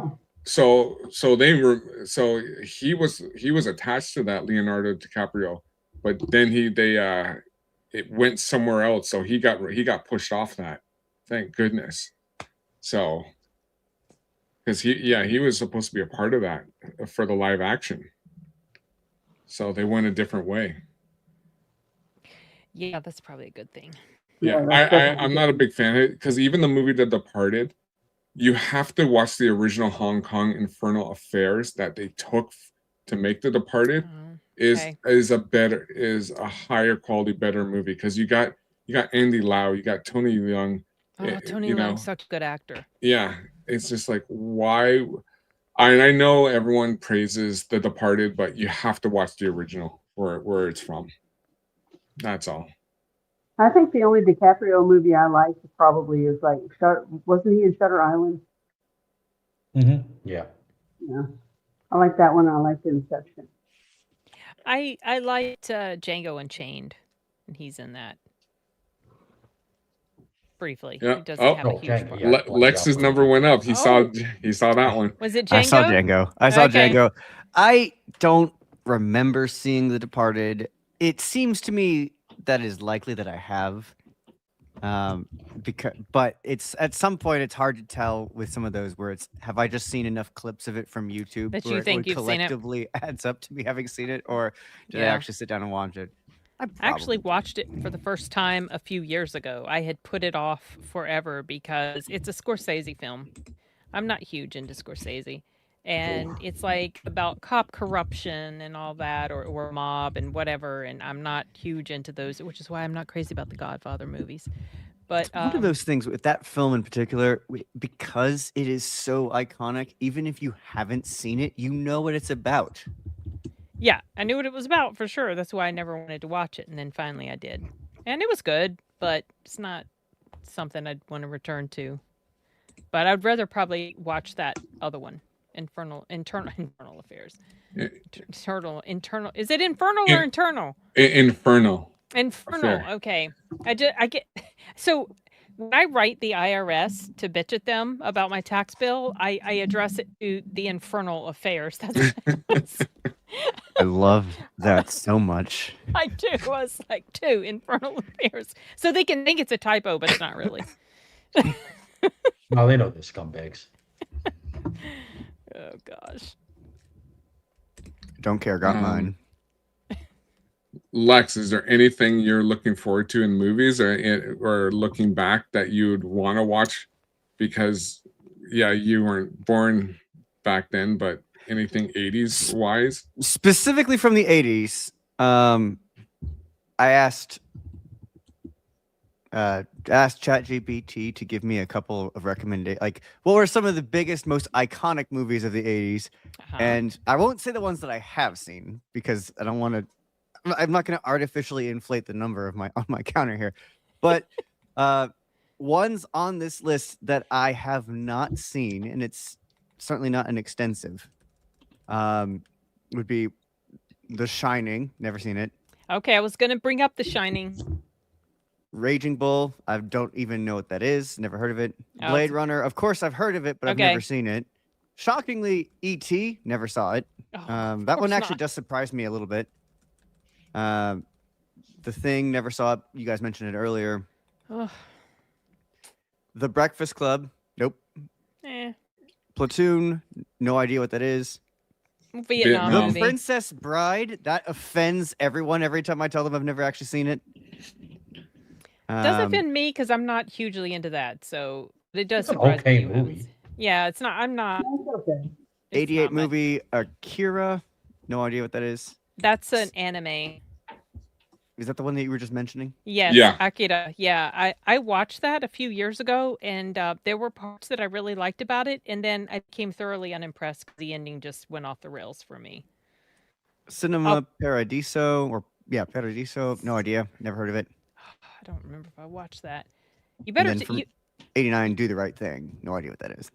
But they didn't bring That's up the Spike Lee. Terminator. Surprisingly, they did not. Oh, what's wrong But- with them? But you already know I haven't seen that, so I Yeah, and that better be on your to watch list, dude. dude, there was some hate in that, dude. Wait, have you ever seen Back to the Future? I did not mention that because I believe I have. So Oh, look the number one up. Okay. that's one of those classics that my dad likes a whole lot. And when they put in a media pit at their house, they had like, "Hey, come watch a movie with us," and I was like, "Okay, cool." And that was one of them. There are other obvious. There are some obvious films I have seen, but though I mentioned ones I know for sure I haven't seen. But I'm enjoying the game of what casual nostalgia comments do I hear? And I'm like, oh, I actually understood that reference. Good night. Oh my god. It's Rocky it's Four. fun. Sorry, go ahead again, Spider. Did you see Rocky 4? I haven't seen any of the Rockies to my knowledge. That's the one with Oh, Dolph wow. Lundgren. Bring Let's Lex see. back when he gets out of Rocky. kindergarten. I think on your chat GPT list, I think the two that I would recommend off of there would definitely be The Shining. And Raging Bull is, if I remember correctly, it's Robert De Niro. Yeah, Yes, Uh, he's About, a uh, boxer, Big right? yeah, he's the Yeah. boxer. Yeah. Your question was there any of these films that I would really like to see, or that I think are really important to see? The Shining is definitely one of them because that's just so iconic that the fact that I haven't seen it is almost it, and it's like so universally well loved. But certainly there are other movies I skipped over because I haven't in fact seen them. But So about The Shining, I've seen it a few times, and I remember I was just never super. It was okay. I just wasn't really into it.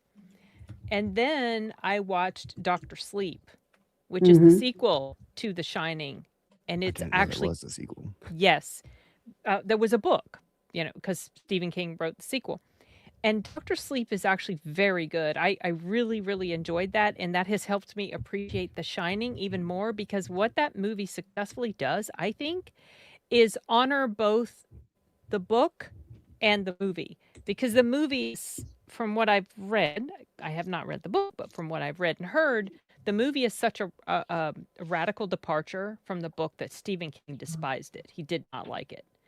And Dr. Sleep manages to kind of meld the two in such a interesting way, a very respectful way, and it was a very engaging film. Liked it a lot. So if Oh, you Dr. watch The Sleep was made Shining, by Mike Flanagan too. Mike Flanagan, yes, exactly. If you watch, and Rebecca Ferguson, holy cow, her character in there, intimidating, scary. I believed that she was as evil as the person she was playing. So yeah, Another one I know I haven't seen, but that I would put on the list would be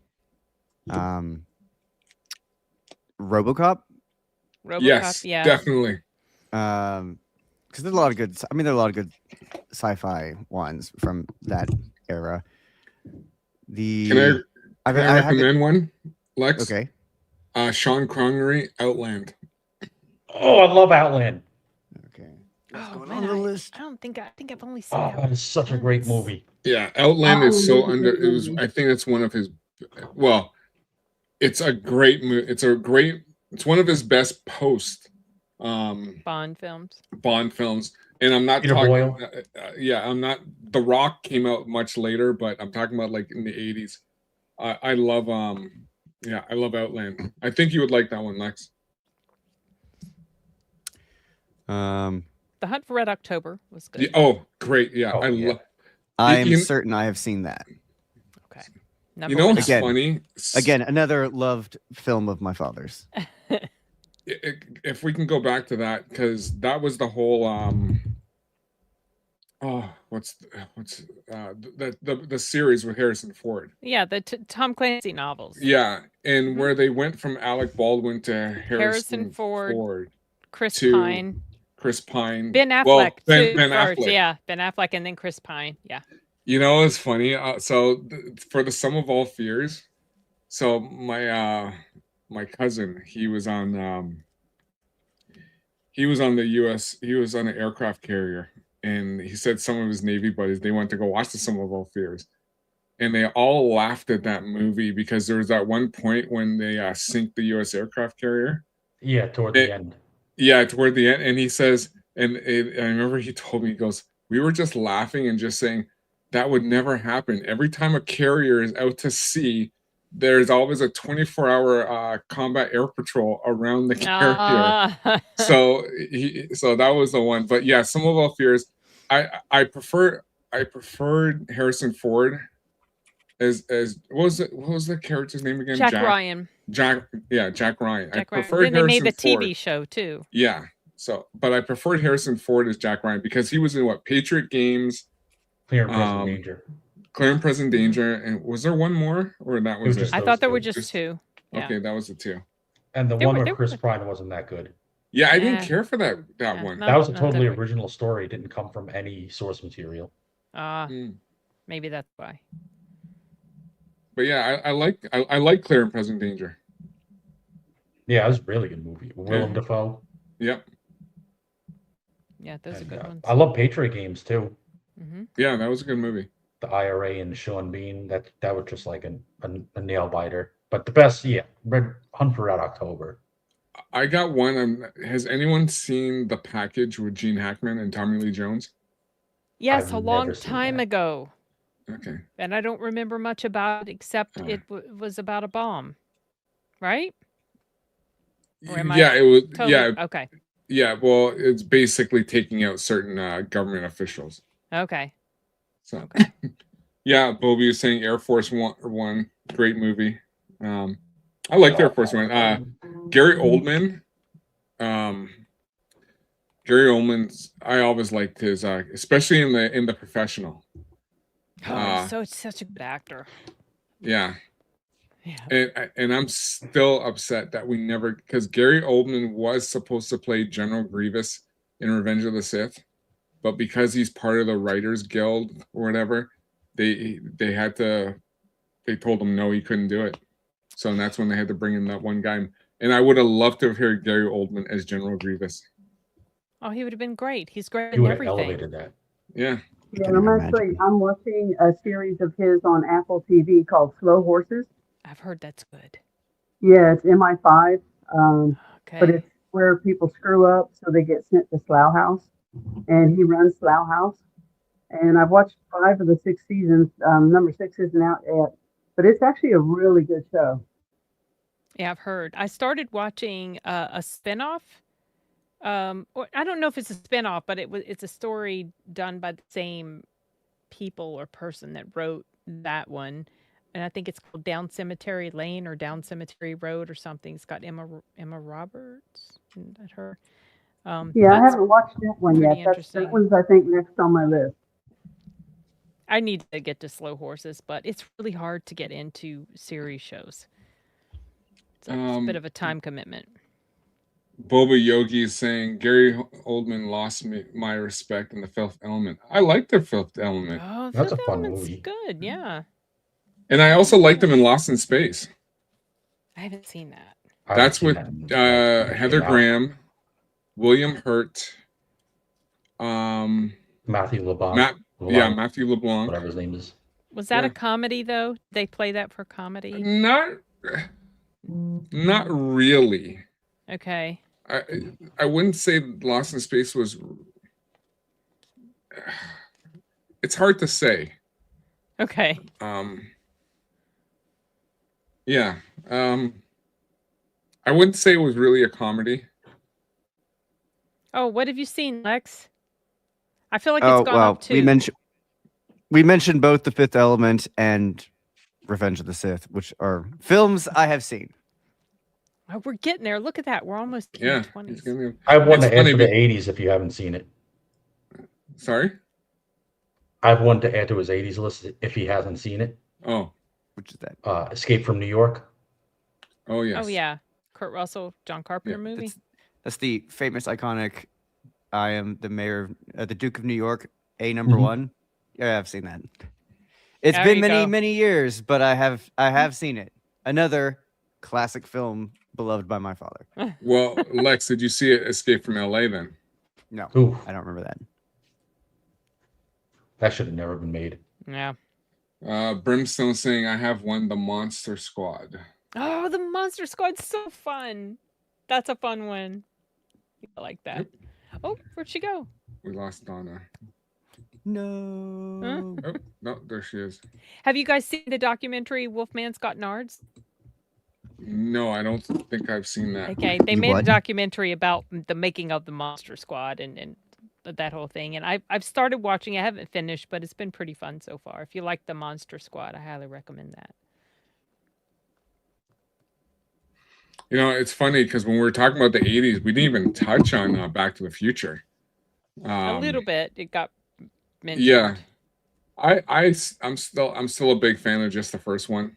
Number 2 and number 3 are okay, but when I watch Back to the Future, I'll just watch the first one and that's pretty much it. It's a favorite of a lot of people. Yeah, it's just Yeah, that's pretty much the same thing that I do. I can't remember the last time I saw 2 and 3. I like 3. I always thought that was a fun one. That was a Western one, right? Mm-hmm. Yeah. Did anyone here ever watch the Back to the Future cartoon? Mm-mm. Yeah, they had a cartoon in the 80s. So 80s, early 90s. So basically, Yeah, a lot of it took place, where they're just going here. So yeah, I remember that was a big thing back then. Yeah, Bobby Yogi, 80s movies were great because of all the cocaine. Well, that is true. Well, hey, Miami Vice is one of my favorite shows, and I did Yeah, that not was care big. for the movie. Um, that was with Colin Farrell Colin and Farrell. Jamie Foxx. Which is weird Uh, that what's his name made the movie too. Was that Man? Michael Mann. Man, yeah, Yeah. Michael Mann. Mm-hmm. Yeah, it just didn't work. You will never get that 80s nostalgia type in today, and I just don't. Colin Farrell, I'm not a big fan of his. I don't watch him in a whole lot of stuff, so he's just meh to me. So yeah, I mean, Colin Farrell was pretty good in the remake of Fright Night. It was okay. Yeah, he used to be one of those actors that was kind of meh to me too. I didn't really care for him too much because when he was younger, he was kind of a wild child, and I also felt that he liked himself a bit too much, and I didn't care for that. And over the years, though, it seems like he's matured quite a bit, and he's actually a very talented actor. So yeah, he's really good in a movie called, I think it's called In Bruges. Oh yeah. Oh, that's a good one. It's really funny. I didn't expect it to be as comedic as it was. It's a very dark comedy, is what it is, but it's very well made as well. Actually, I did like. Okay, two movies I liked them in. I'm just thinking now. I liked them in Minority Report. Yeah. And I liked him in The Gentleman. Oh yeah, Gentleman. Oh, that's right. He was in The Gentleman with Yeah. Matthew McConaughey. Yeah, he was good in there. Yeah. Yeah. You know what? I literally watched that movie for the first time last year. Oh my. Because somebody just told me I saw a clip on YouTube. Oops. And I just said, you know what? This looks really good. So I watched the movie and I was like, this movie was great. I loved it. Yeah, it's good. It's one of those movies that it managed to, crack my I don't like organized crime movies. It managed to crack that sort of wall that I have. It's a Guy Ritchie film, and I really like Guy Ritchie. And the TV show on Netflix was good as well. Really enjoyed that. TV show is very good. Yeah, that's what Gary's been saying a whole lot on FNT. He says, if you're going to watch a show, watch The Gentleman. Yeah, it's really good. So, agreed. Yeah, there was a couple. Besides, I was going to mention that I know we're all over the place, going from here to here to here to here, but there was a couple. I don't know. Is anyone seen Copland with Stallone? Yes. Yeah. That was an underrated. That was really good because I remember when I first saw that, I was like, after I watched it, I actually watched it again, just to sink it all in. I thought that movie was fantastic. To me, that's his best acting. Yeah, I thought he was really, really good in James that. Mangold's first movie, I believe. Okay. Yeah, it's good. Definitely recommend that one. He's very not Sylvester Stallone. Yeah. In that film, and so it shows his ability for a bit of something outside his normal range, and is really good. It's been a long time since I've seen it, but I remember enjoying it. I watched it multiple times too. Sorry. I just remember Harvey Keitel being like, I couldn't stand him in that movie because he was such a bad guy. It wasn't Robert Patrick bad in there too. I'd forgotten that he. Yeah. Sorry, just have to. Jose Taco, is Cole Hauser okay? He hasn't said or mentioned Transformers at the stream. Yes, I'm fine. This is not a Transformers stream. Yeah.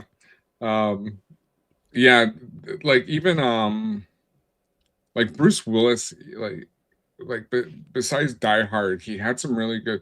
I actually like Striking Distance. That's with what's her name? Jessica from Sex and the City, right? Yeah. Okay. Yeah. So he had quite a what have you seen, Lex? What have you seen? I've seen Die Hard. Okay. Hudson Hawk was funny. I like Hudson Hawk. That was a bit of a comedy Yeah. for him. What was the one with the witches in him? Oh, oh shoot! I just rewatched that. It's got Meryl Streep in it. No. Yeah. That's not But- okay. Meryl Streep and Goldie Hawn. That's annoying. Jessica Punter. Thank you. Yeah, that one. Was that the one with the dog? What was the one with the dog that he throws out? Well, he doesn't throw out the window. The dog was trying to, and I just giggled like there was no tomorrow. The dog went out the castle window. It might have been from that. I don't even remember. And I recently saw that film. Yeah, was it that one? I can't remember now. Yeah, I just can't remember that. remember the dog in it, but it's been so long since I've seen it that I really can't Yeah. remember. And then and there was that one with and then Nicolas Cage had some good ones as well. One of my favorite Nicolas Cage movies was Firebirds, him and Tommy Lee Jones. He played the Apache helicopter pilot, and they were going after the drug dealers and stuff. Oh, I don't even know if I've seen That I think Firebirds was such a great movie. His iconic line was "I am the greatest" in that movie. So Nick Cage saying it. yeah, Or it was that was a fun one. And then of course, you had Face Off. Yeah. You know, that was John Woo. Yes. Gone in Con 60 Air. Seconds. Yeah, Con Air. Yeah. Gone in but it's funny, because Gone in 67 is a remake Yep. from the 70s. Yep. So, yeah, and of course they had Angelina Jolie with the white hair. Yeah. The braids. Robert the Duvall corners, was in right? it. Yeah. Yeah. Mhm. Yeah, Robert Duvall. So, yeah, there was some yeah, he had some good stuff in the but Raising Con Air was a great Arizona. one. Raising Arizona, yes. I've actually never seen that.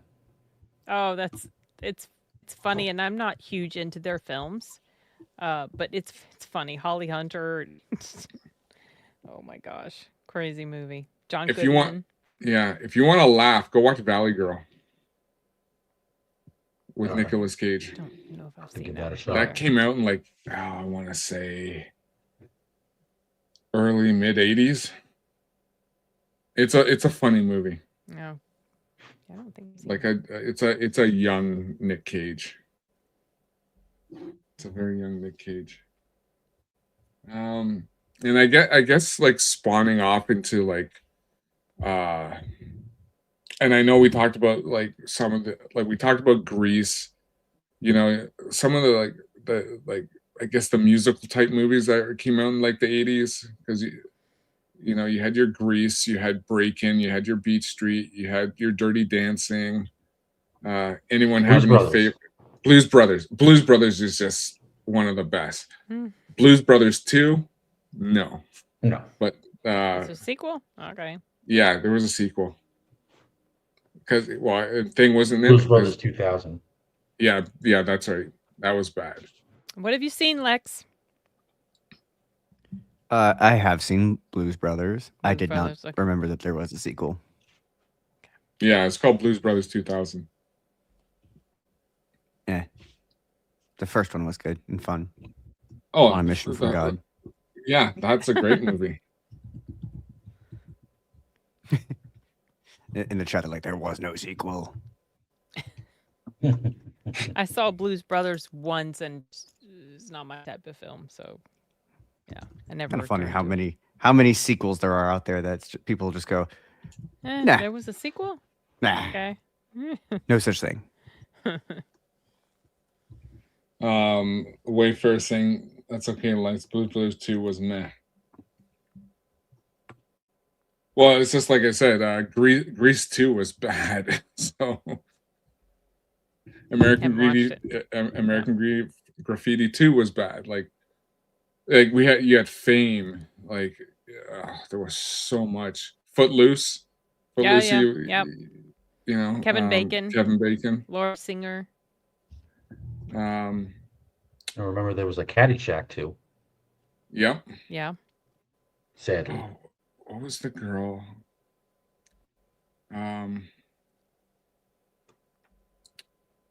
What was the movie with what's her name? Oh, she was the welder. The 80s movie. Flashdance. That was Flashdance. Flashdance. Yeah, Flashdance. Yeah, Jennifer Beals. Yeah, Jennifer Beals. Yeah. Just going through some of the Flashdance. I haven't seen that in a long. I'm surprised they haven't remade that yet, or if they did or not. We But I have no don't idea. know about it if they did, because I haven't paid attention. Because those are the type of movies that they would literally try to do. They would literally try to touch up on, because there's nothing really coming out now. You know, Flight of the Navigator. Oh yeah. Yeah. I remember Flight of the Intruder. With William Dafoe. I think I saw that, but Flight of the Navigator is like a little Flight of the Navigator, like more for kids. Sort of, it's kind of a, kids adventure sort of thing. Yeah, Lex, for Vietnam, I would watch Full Metal Jacket. I have, in fact, seen that. Okay, well, there you go.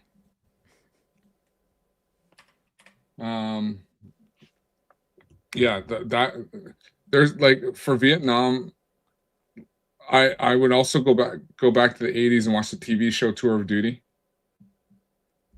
That's a good show. Well, just season 1. Season 2, they made it. They kind of went a bit woke.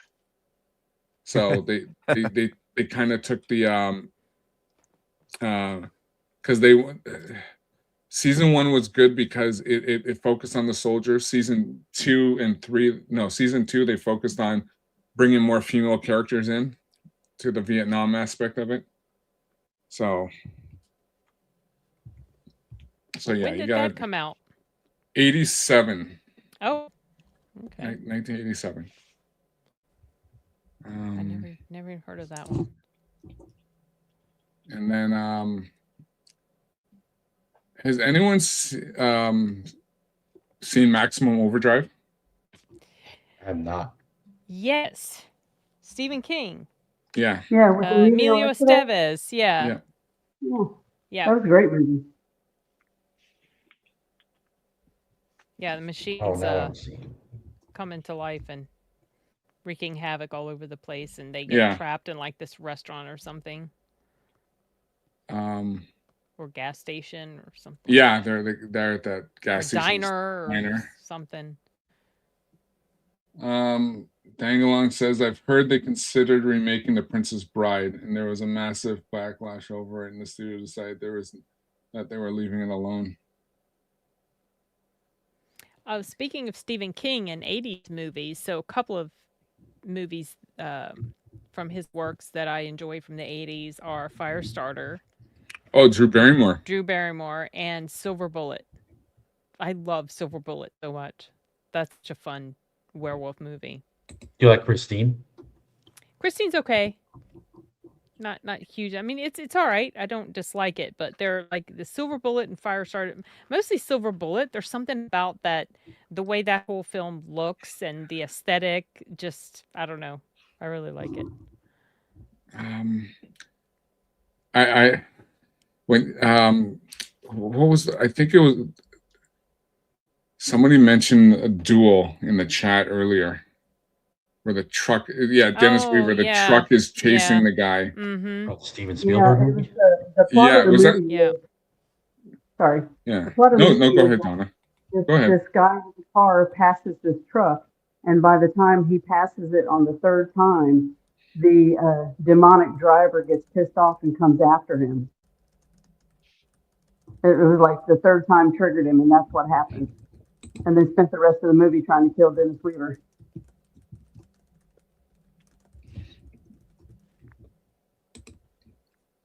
Yeah, I'm trying to think of some of the other. Oh, does anyone remember The Wraith with Charlie Sheen?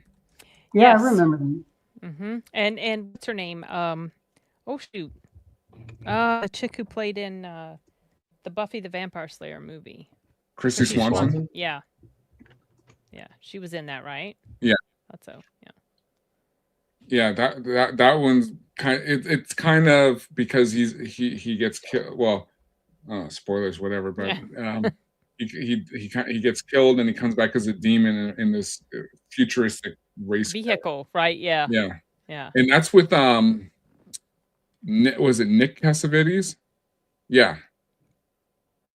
Plays the main antagonist. Nick Cassavetes. Which movie? The Wraith. Wraith. It's a young Charlie Sheen. Came out in 86. Yeah, that's I plays have a few list times of on. my top 80s movies on Critic List. Oh, are you're going through the list? Well, I'm right gonna go. Jose Taco just mentioned, so I'm just gonna bring his up.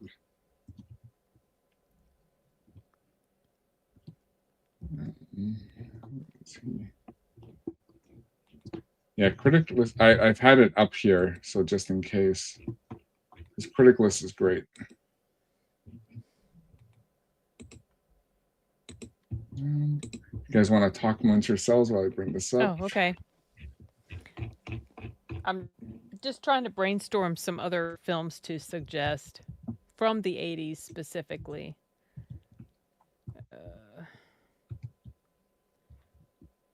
Because some of the ones that keep coming to me are actually 90s films for some reason. There's a lot of good films in the 90s.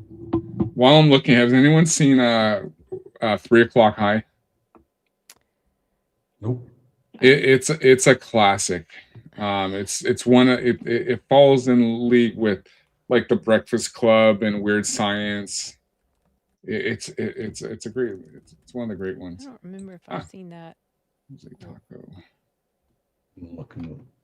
You're just looking for his 80s. Oh, from 87. Okay. There it is. So we've already mentioned a lot of his movies, but I can mention he's got some good ones on here. You know what? Let me just share my screen. Okay.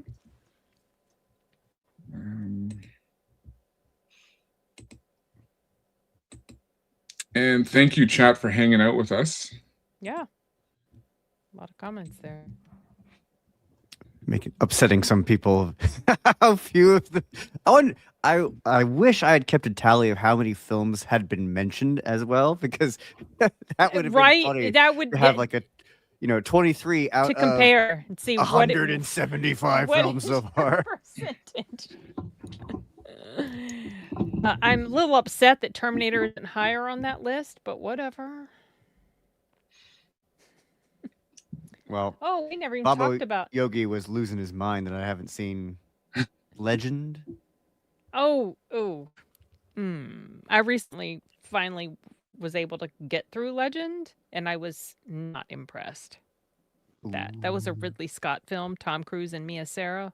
Oh, it was a little painful. Best part about it was Tim Curry. Yeah, I wasn't impressed with it either, and Tim Curry did give a good performance. He would be the only reason to watch the movie. Hey, we just lost one viewer. We'll blame it on me. It's all good. I think Babo Yogi may have kicked the computer through out a window. Can I just throw one in there? It's one of my favorites, Cocktail. Tom Cruise. Oh yeah, Tom Cruise, Elizabeth Shue. Yeah. Yeah. I am only aware that it exists because of the drinks mentioned in it getting attempted to be made on YouTube. Oh gosh. Okay. Oh really? Yeah. There's a YouTube channel called How to Drink, and among all the other random things, some of the stuff I'll do is try and make drinks that are mentioned in films or games or all types of things, be it alcoholic or even like sodas and different types of things, and try and like figure out how to do it. Like Butterbeer from Harry Potter. Yeah, great example. And that's one of the episodes was going through the drinks mentioned in that film, some of which aren't real. Labyrinth. That's Oh, we fun. forgot about Lethal Weapon 1 and 2. David Yeah, Lethal Weapon, Karate Kid. Oh, Short Circuit. Yeah. See, some of these I just forget about when we talk about 80s Mhm. movies. Karate Kid, Mm-hmm. Ghostbusters, because we didn't mention that. Oh, Oh, yeah, that's right. We didn't. Oh, his count went up, so he's seen one of these. I have Oh, in it's fact gone up. seen Ghostbusters and Karate Kid. Okay. Twins was a departure from Arnold's normal stuff. Yeah. That's also not one of my favorite Arnold movies because I'm not huge into comedy, but it is well made, and that is the one film that he made the most money on. Surprisingly, because what happened with that was because it was such a departure from his usual stuff, the producers, people put the money down for it. They were a little concerned about putting the money down for it. So he and Danny DeVito, the director, they agreed that basically they wouldn't be paid for it. They would just take a percentage of whatever it makes. Oh, And wow. he made more money off of that thing than all of his other movies, which blew my mind. Like, really? Of all the movies, that's the one. Does this say Short Circuit 2? There was a Yeah. second Short Circuit? Yeah, I did yeah, not there- know that. Yeah, there was a second one. Okay. I'm a big fan of Teen Wolf. I did like Teen Wolf. Michael J. Fox. It was fun. It was a fun comedy. And I like Bill and Ted's. Bill and Ted's was funny too. So they made Teen Wolf into a TV show on MTV, Yes, they did. and they made it more serious, and I like that more Mm. than the comedic take on it. So I have a question. Since Michael J. Fox was so big back then, does anybody remember Doc Hollywood or Yes. The Secret of My Success? Yep. What was the second one you said? The Secret of My Success. Yes. Oh, yeah, with Helen Slater. Yep. Yeah. Oh, Must have seen some more. And what was the one Hollywood? There was a Hollywood one he did. Doc Hollywood? Oh, sorry, Doc Hollywood. I thought there was one more. Yeah, that was sorry, Donna. That was the one with James Woods, right? I believe so. It's the one where he was going to go be a plastic surgeon. And he ended up in a small town. He got railroaded into doing community service. Was Bridget Fonda in that too? Yes. Okay. Yeah, it was kind of like a romantic comedy type thing. Yeah. There's one I'm thinking of. Hold on. What's The Hard Way? That's the one I was looking at. James Woods, Michael J. Fox. It was basically James Woods plays a cop, and Michael J. Fox plays an actor basically wanting to be a cop. So he has to. Oh. Yeah, it was a pretty funny movie. I don't believe I've seen that. I'm just saying what's up to Anjanette, Cajun Corey, Elite Super Grunt, who just joined in the chat. Thanks for coming by. Let me just go down. Never Ending Story, of course, seeing that as a kid. Tron. Tron was one. I think I wore out the videotape of Tron, watching that like every single day. Oh my gosh. I had the read-along book of that and knew the story before I ever saw the movie. Oh, wow. Conan, yeah. Rocky Far 3. down the list, but okay. Oh, An American Tail. Remember that? The Running Man. There we go. Honey, I Shrunk the Kids. Okay. Oh, Roger Rabbit. Roger Rabbit. Big Trouble in Little China. Missed that one. There's Flight of the Navigator. Yeah, there it is. And Lexus count has gone up by 2. Well, I had seen American Tail. You may have just missed one. You say it as if like, well, we should know that you've seen American Tail. You went up to 25 as well, but I don't know which movie triggered that. No, I can't remember. Little Shop of Horrors. Yeah, they mentioned Coming to America. Coming to America. That was fun. The second one was bad. Yeah, I heard, so I never watched it. Popeye. Willow. Beastmaster. I remember Beastmaster. Oh, Little I Shop thought of that was Horrors. okay. Yeah, Beastmaster is fun. Mark Singer. There's no But it's specific been order here, is there? No. Okay. Well, well, I he's figure it's from favorites to least favorite. yeah. Like his rankings of some of his favorites in order of. I've never seen War Games all the way. I've seen War Games. That was Matthew Broderick's, I Yeah. believe, first. Was it? I remember Yeah. they played it in school, and I think I was absent from school either when they played it or when they played the rest of it. So Yeah. I just never finished it. It's him, Ali Sheedy. I think Yeah. no. I thought Ali Sheedy. What else have you seen, Lex? You specifically mentioned Little Shop of Horrors, which I have Oh, seen. okay. Okay.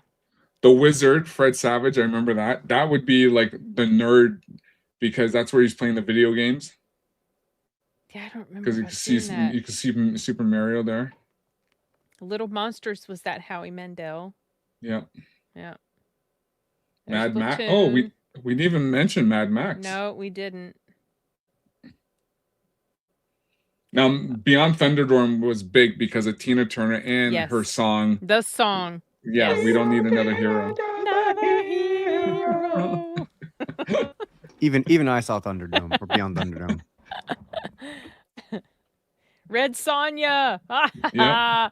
Okay, so that was the movie where his character was Conan, but they couldn't say he was Conan. Yeah. So he had to change his name, which I didn't realize until recently. I thought that was interesting. Oh, the Adventures of Babysitting. I remember. That's Oh, Elizabeth yeah. Shue. Elizabeth Shue, yeah. That was like a crazy adventure that they go on. Uncle Buck. Overboard. Overboard, yes. Another one that was remade. Yeah, they did remake that, didn't they? Mm-hmm. Pee-wee's Big Adventure. One of my favorites. A story about a rebel and his bike. La Bamba. Oh, yeah. I love La Bamba. Just seeing if Lex's number went up, if he saw that. I know. I did not see that. Okay. The Fly. You have skipped over some I have seen, but I'm specifically but you're saying waiting for. You should have just like started reading them all, Cole, so we could see how high his number goes up. The Fly. I recently rewatched that, so I think I've only seen it twice, and I don't know. Just body horror doesn't typically work well for me, so I wasn't. I think The Fly was kind of a different type of horror, though. Yeah, I felt like it was body horror. Yeah. Yeah, and that doesn't. It's okay, but I wasn't super crazy about it. There's American Ninja. Yep, one of my favorites. I just want to say, agree, Bubble Yogi. You'll never see a list like this ever again. yeah, that's probably true. It's very eclectic. Yeah. Speaking of Scarface, isn't that one of the ones they want to do a remake as well with DiCaprio?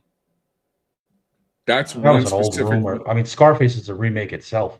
Yeah, I know, but they want to do it for modern times. I never liked Scarface, to be honest. Yeah, me either. There's Van Damme. Naked There's the Gun, Monster classic. Squad. Yep. Weird Science. Oh, love Weird Science.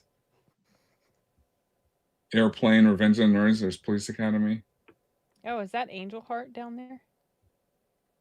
No, the Bloodsport. Untouchables. Untouchables. That's a good one. Oh, the count has gone up. By two. Scarface and Airplane. Seen both of those. Airplane is still funny. Oh yeah. Oh, okay. I watch it. Have it. You can have it. You don't not a fan? No, I don't like it. I not a huge fan of parody movies too much. So it doesn't work for me, but I know it's super popular. Well, I wouldn't in high school on a road trip on our bus. Bear in mind, I went to an all-boys school, but I think that was one of the films we watched on our way to a regatta one year. Oh gosh.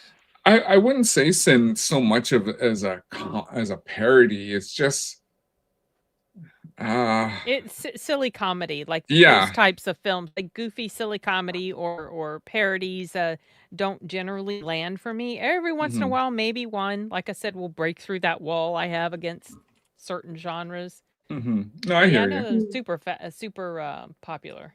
When I was Yeah, younger, I I gotta think I agree with you. enjoyed that sort of thing more. Sorry, Doc. What's that? Oh no, you're fine. I was just agreeing with you. It didn't really hit with me either. Yeah. I mean, it was okay. But I mean, you had Barbara Billingsley speaking jive, and that will never not be absolutely hilarious to me. The Ethel Merman scene that was great- funny. great And scene. you know what? One of the funniest part in that is when the kid brings the girl coffee. Cream? No, I like it black. Like my man. And the way the kid looks, the way the kid looks at her. Oh I'm God. sorry. That's just it's just comedy gold, and especially when they're in the cockpit too. It's like Roger, huh? Over, huh? You know. Yes. Yeah. There's Trading Places. Oh, Jose Taco. There's Transformers the movie. You know what? I even saw Cocoon. I saw Stand By Me, Yeah. Lost Boys. Wow, Lost Boys is really low on that list, sir. But Jose Taco, great list you got here. Yeah, that encapsulates the 80s pretty well, I think. Yeah.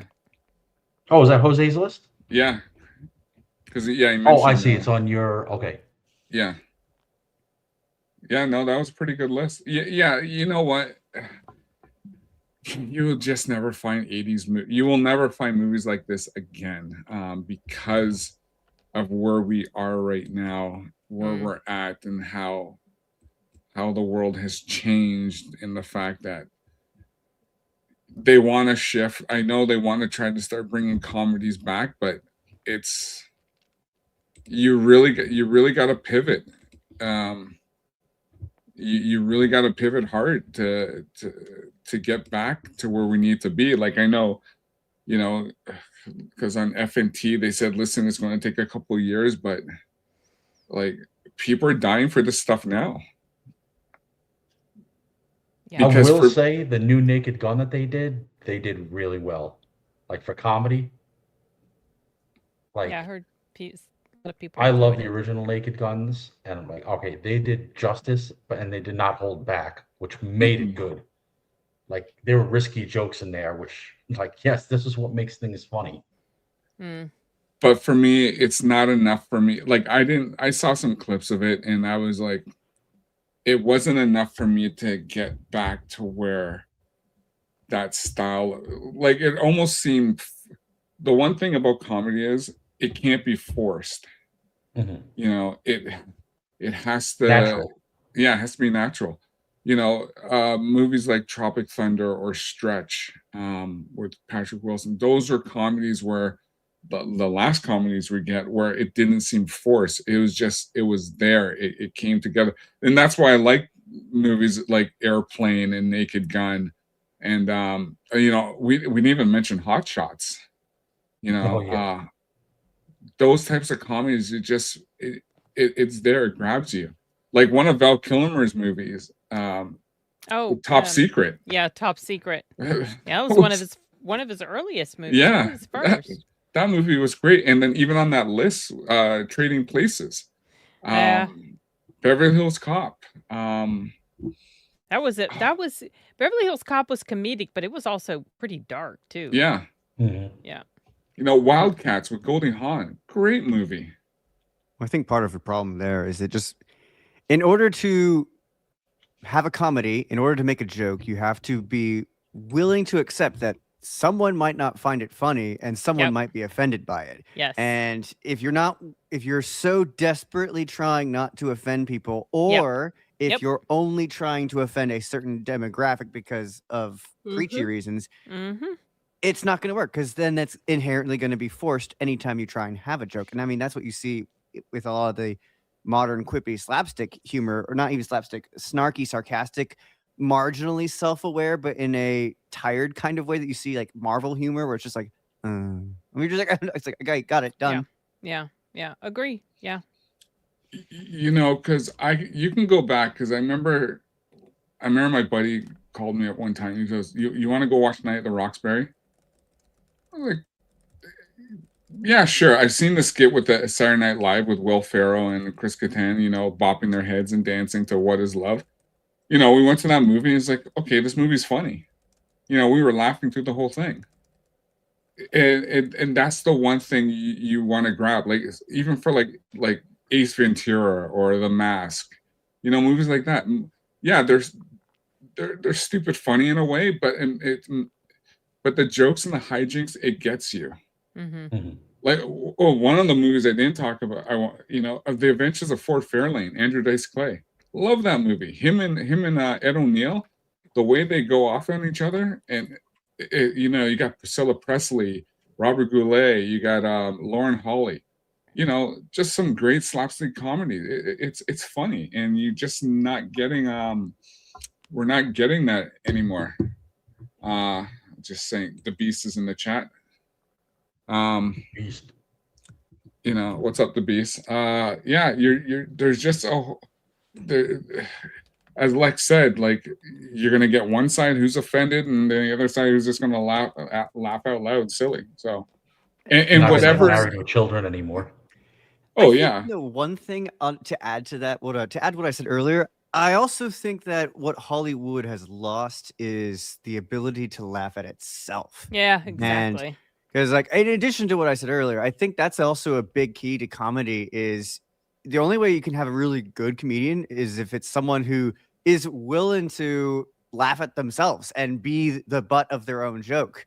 And if you are on a mission to send a specific message, if you laugh at yourself, now it's like you're laughing at what your message is, and now you can't do that. So I think that's another reason why you're not going to find a list like that, is because the 80s was willing to laugh at itself. Even the ones that like took themselves super seriously, it's still kind of like, yeah, this is kind of funny. I mean, that's something, what you're talking about there reminds me of why All in the Family was such a good show. Which if you probably haven't seen it, Lex, but that show was so willing to, I mean, it was pretty hard hitting, but very funny. And the messaging was done very, very well. And it was done in such a way that you could see the ludicrousness and yet the validity of both, like, conflicting viewpoints with Archie, and Meathead. And it was such a good show, especially the first several seasons. Now, when Gloria and Mike, the daughter and son-in-law, move away, it's not as good because that conflict between Archie and Mike. So Archie's like this crusty, conservative guy set in his ways, and Mike is the leftist, the liberal, and kind of lazy, kind of mooches off, like he's going to school, he's studying, his wife's got a job putting him through school and supporting him and everything. That conflict between them was the spark of the show. And then, of course, Edith, the wife, was a little ditzy. He called her dingbat, but she was the best person. She was like the best quality human on the show. And it was so good. If you guys haven't watched it, I've go watched check it out. You can even look at, like, with Married with Children. Like, I love Married with Children, but I only liked Married with Children up to like season 5, because after that it was almost like forced laughs because the way they were doing things. The joke's already done. Yeah, the joke. Yeah, exactly. And I liked the comedy in the first, second, third, fourth season. When Steve left and they brought in Ted McGinley, that's when I thought there was that shift of comedy. The dynamic had changed. Yeah, that certainly can affect a show. Yeah, I did see Married with Children, but that's a show. Okay. It's a Well, show. It's again, not a movie, you can blame my dad. Why are or we credit my blaming dad him? in this I was case. going to Credit say, my why dad. would we blame him for anything you've been exposed to? Yeah, well, the whole thing is here where you can pop in any show, comedy. Like, Three's Company, love Three's Company. Yeah, Three's Company. Just the dynamic with Janet, Chrissy, and Jack, and when Jack acts that certain way, it was great. Another great show, Soap. Soap Oh, yeah. was basically a parody of the soap shows, but they went into a whole. It was with Billy Crystal. Billy Crystal was in that. He played a gay character, so it was just one of those things where it was offensive but funny, and Yeah, everybody. Soap was a great show. Oh yeah, I love Soap. You just you won't get those comedies anymore because can you imagine them trying to do Three's Company today? Ugh. Even though they would have to get a certain type of character to play Jack. Mm. So And that's true. but yeah, like yeah, any show, like even Dallas, like I went Oh, I went gosh. back and I watched Dallas a couple years ago. I thought Dallas was good. Like just That watching was a this. big deal back then. Yeah. Oh my gosh. Like, do you remember? I can Well, still hear the theme music in my brain. yeah. My grandma used to watch that show. Like I go back and I watch some of the. I look at some of the clips on YouTube, and they're like like who shot Jr. Oh, that like was huge. that was Oh, that was like massive. the hugest scandal ever. Yeah. Yeah. Yeah, like, Grip to the Nation. Oh my yeah. gosh. So I That was have a- it was on the cover of Time magazine. Yep. Because I saw it back in one of the clips. Yeah, that was huge. I have a funny personal connection to that TV show. Oh. My grandparents, they originally like the people who, when they were making the show Dallas, they originally wanted and went to my grandfather and asked if they could use their house as the house for the family in the show. The original. And my grandfather said no, for the very specific reason of, I don't want our family home that we've had forever to become like this icon of evil. Oh. And also, on a much more practical level, he was like, I don't want a bunch of cameramen all over my house doing all this stuff here. Like, no. But I was just like, I always kind of wonder, I was like, man, we were this like that. So obviously they went and used a different one, but I was like, it was this close to like the house I grew up in. That's funny. Being one of the most iconic houses of all time for all the wrong reasons. That's funny. That's crazy. Yeah, the Ewings. Yeah, Larry Hagman was. It's funny because when Larry Hagman went from I Dream of Jeannie Yeah. to JR, it was Yeah. like it was a night and day shift. Big shift. Yeah. True. It was just like, how did this bumbly, basically oaf, become this hard nose? Like one of the episodes, he literally wanted to start a war in the Middle East to get his oil prices up, so they would just buy his oil. And I remember that because I remember I watched that episode, and then he had to explain to Bobby what he did, and Bobby's just like, JR, you've done some crazy stuff. This one takes the cake. Bobby was the good son. Yeah, Patrick Duffy, Mm-hmm. who was in a very good, funny comedy show called Step by Step with Suzanne Summers. Oh yeah. I'd That- forgotten about that. That was show. pretty. That was a pretty funny show. Perfect Strangers too. Yeah, Oh, there was I remember Perfect that. Strangers. Oh my gosh. Oh well, remember Booze and Buddies with Tom Hanks, Yes. where they had to be women to live in this apartment. That was my introduction to Tom Hanks. I never forgot him because that made an impression on me. This very obvious man dressing as a woman so they could live in this apartment. Oh. Now They that's got away with. No, Yeah. don't do it. I had the same thought, Kohlhauser. Don't do it. yeah, yep. Save it Well, for Monday. Yeah, we'll save it for Monday. We'll save it for the Golden Age podcast. Like I was a big fan of Knight Rider, and I know somebody mentioned Oh. MacGyver. Knight know. Rider. Oh, Magnum PI. Oh Mag- my oh, gosh. yeah. Love that show. Knight Rider, I wanted that car. Yeah, I actually had a couple Trans Ams myself. It was such a beautiful car. I remember when Knight Rider was out, and it was like it was in the same lineup on Friday nights.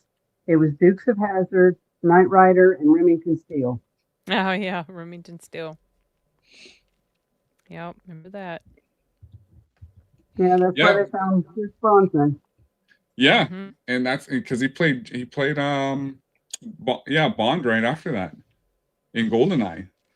Yeah, well, he wanted, or they wanted him to play Bond before that, like when Mm. Timothy Dalton came in, but they couldn't because he was contractually obligated to stick with Remington Steele. So that's why it was kind of delayed when he came in. He was signed in Yeah. '87 Mm. ahead of Timothy Dalton, and then at literally the 11th hour they re-signed for a fifth or the final season of Remington Steele, Yeah, so he couldn't do it. and then the contract gone. Yeah, Wayfair is mentioning the Equalizer. Yeah, I like not the reboot, but I like the original Equalizer.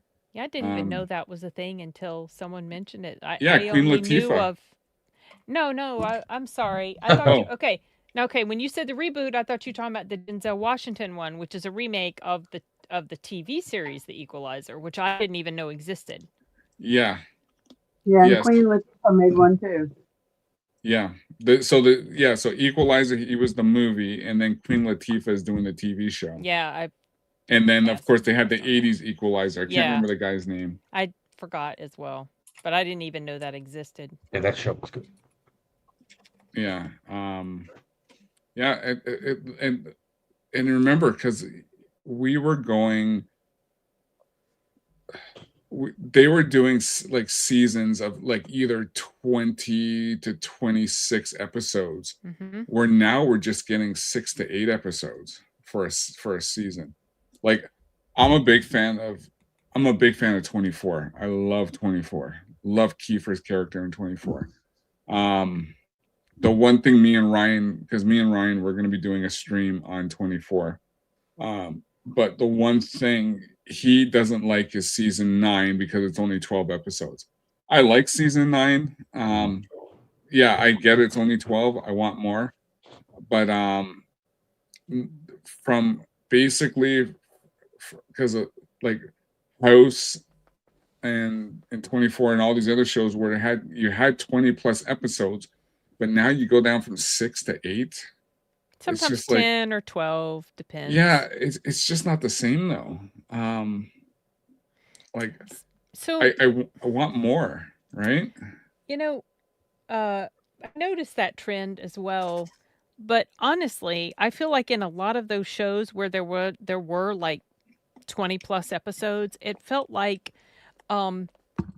unless each show was just a standalone show, like, or story, like let's say what they would do in Magnum PI for the most part, or MacGyver, or they did it for a bit in X-Files and Supernatural.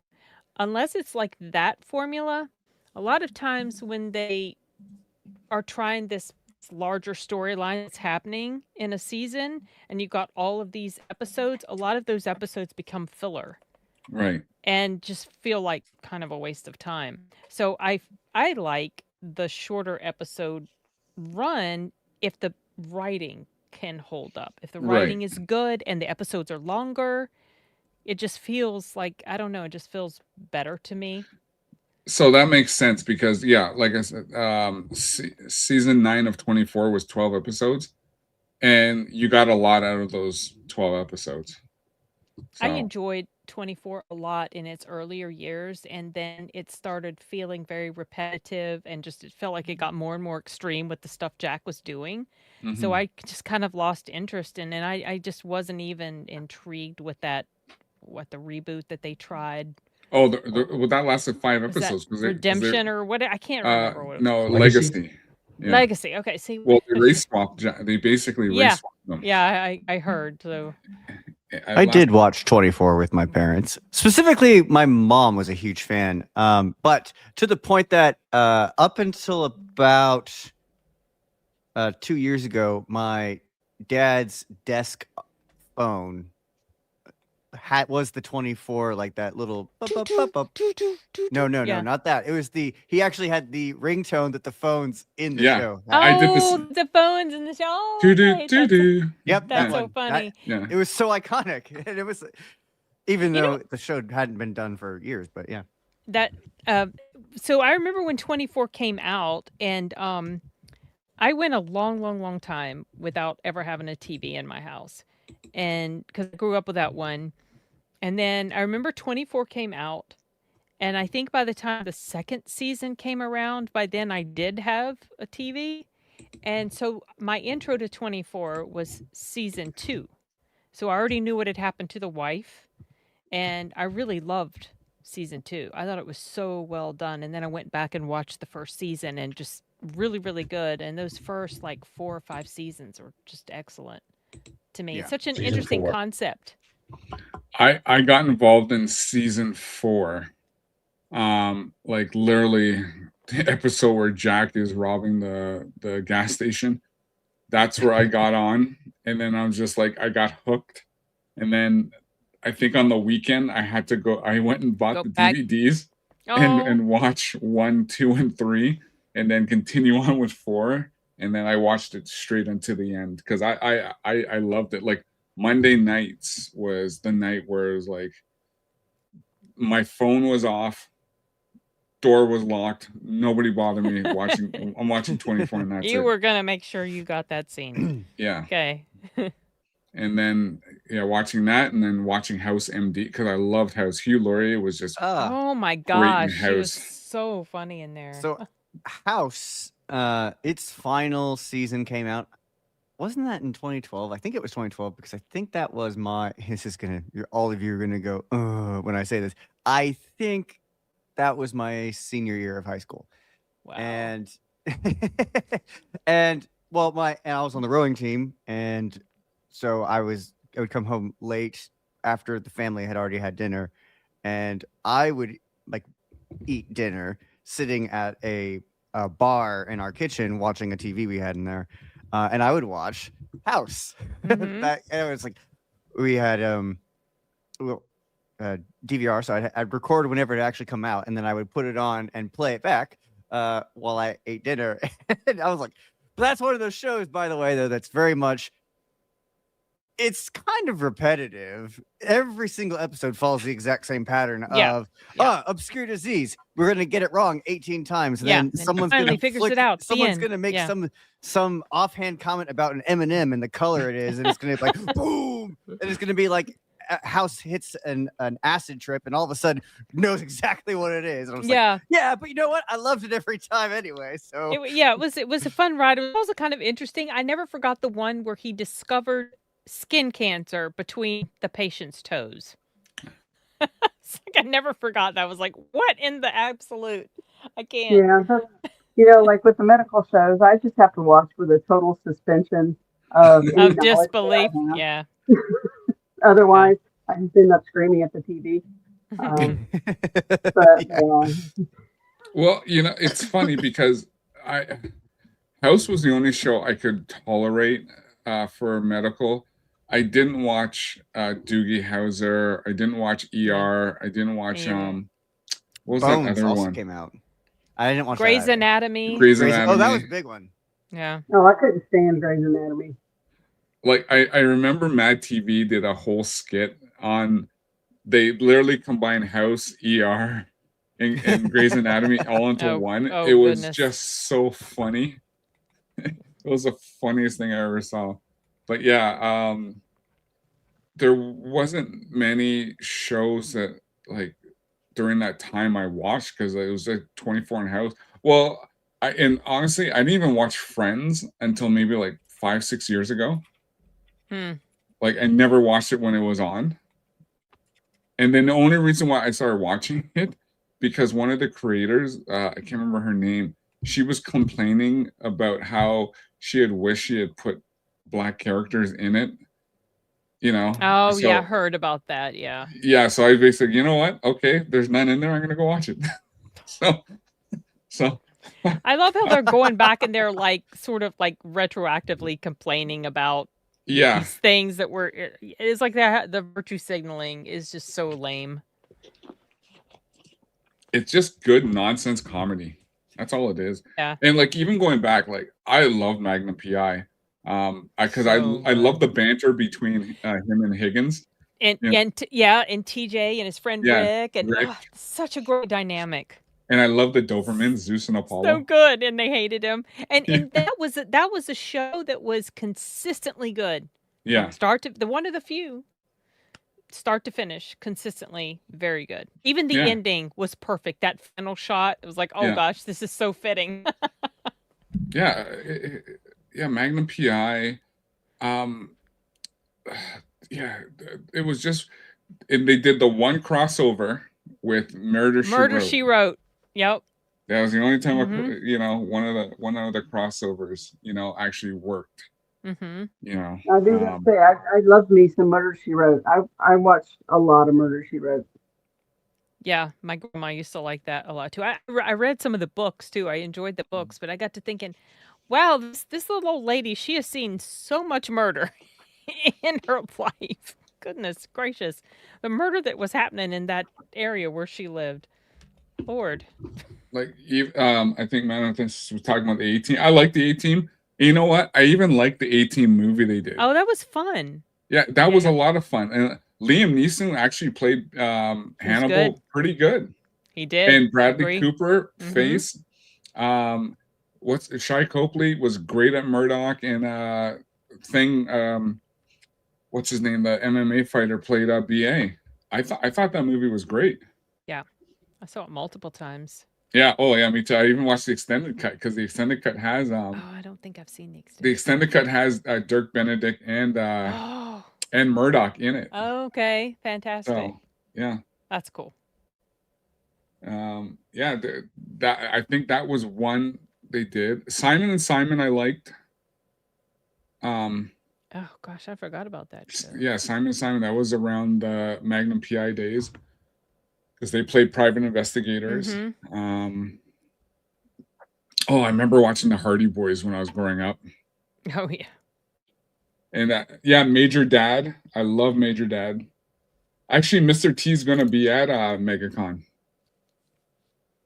I saw that. Mr. T's gonna be there. That's in a few I read weeks. the Hardy Boys Yeah. books. I read some of those, and Nancy Drew too. Yeah. I never read Nancy Drew. Yeah, I gobbled all those up when I was a kid. That was my entertainment. No TV, so I read the hell out of books. MegaCon is basically literally like a month away. Yeah. Yeah, so yeah, there was a lot of great stuff back then. Like even Isaac was just mentioning Sanford and Son. Sanford The and Son. Jeffersons. Yeah, Jeffersons.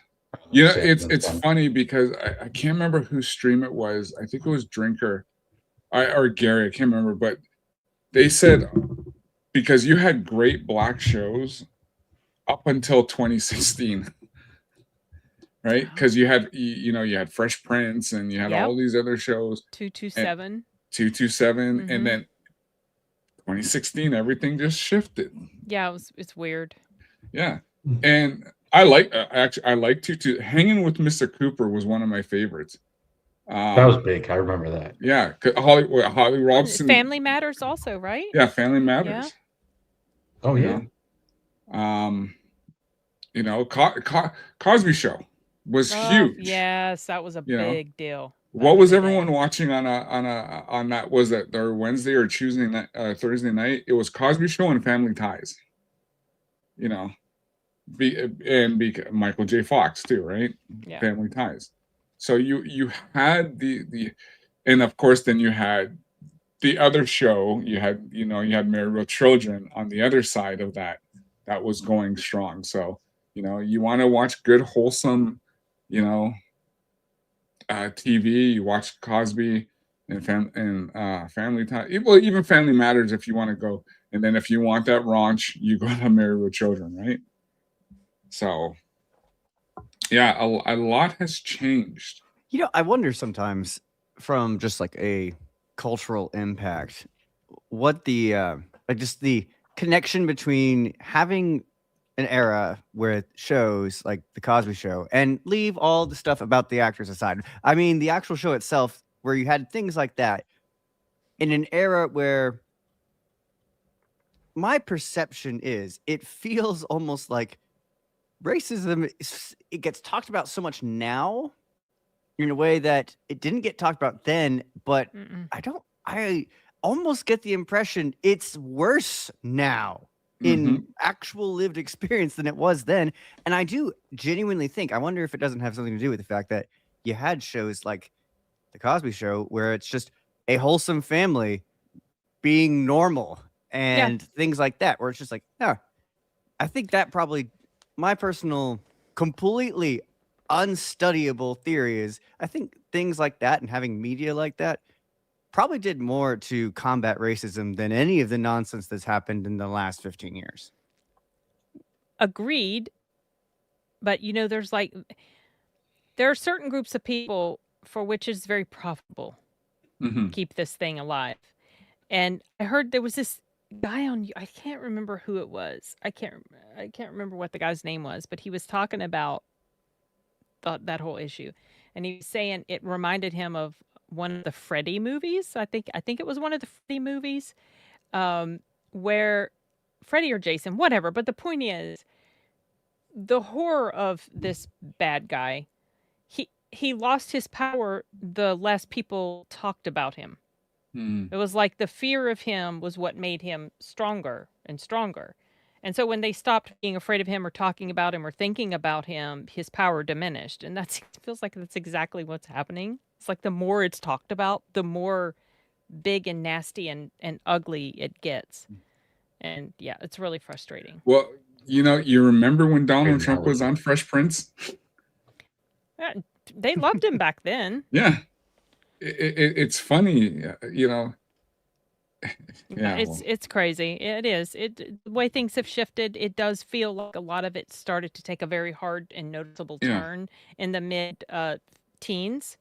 There was some stuff, you know, some stuff was trickling in, some stuff was starting to happen, but when it seems like it happened once he announced like his candidacy, it was like everything goes it's the craziest thing.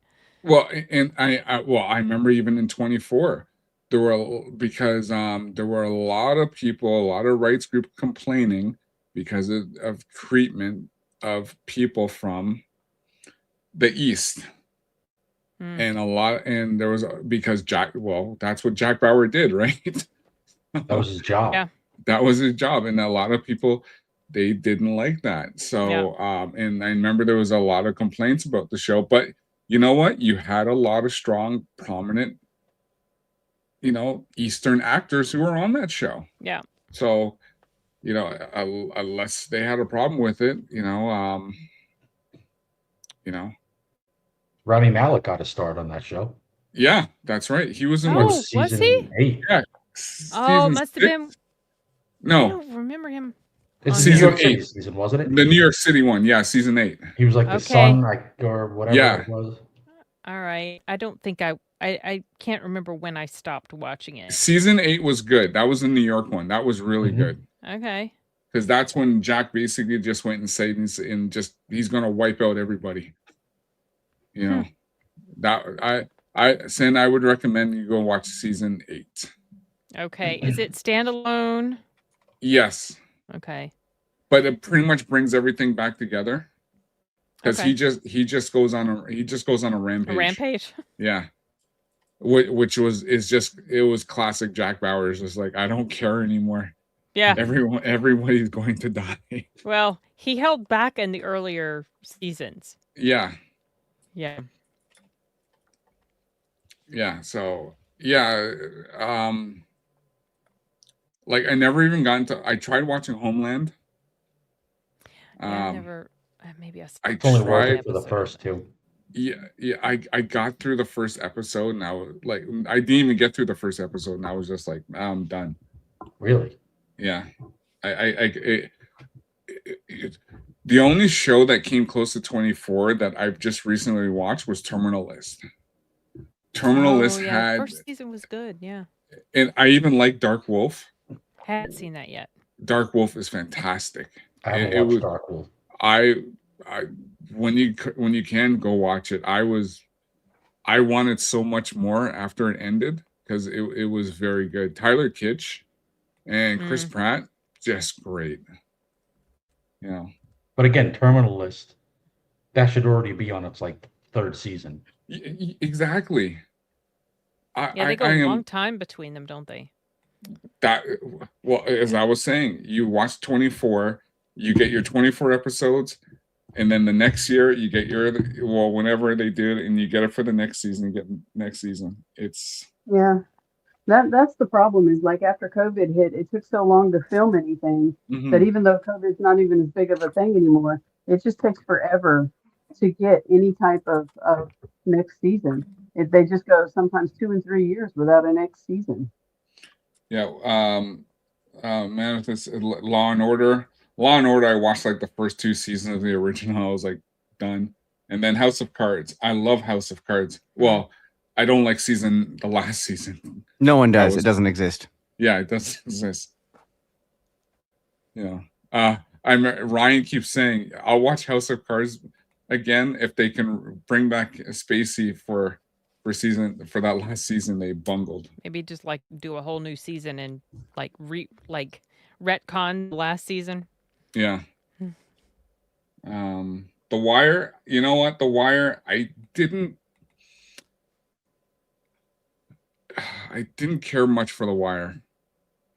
The Wire to me was incredible because it was so real. Yeah, for me, I just lost interest because of the way some of the, giving the drug dealing to a kid and stuff. I just, like I said, I lost interest. I never got into that. The Shield, I loved. The Shield was badass. That was Michael Chiklis, right? Michael Chiklis, Yeah. Michael Chiklis, yeah. Yeah. Wasn't he also in something called The Commish? Yeah, The Commish. That's when he had hair.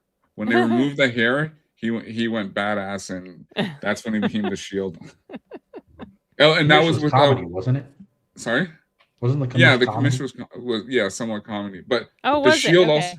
Yeah, the Shield had Walter Goggins in it too. Oh. Yeah, that was. I've seen some episodes of that, but totally forgot like all the other people that were in it. Yeah. Blue Bloods, Tom Selleck was good. Yeah, Oh, yeah, that was good. I watched pretty that. good, yeah.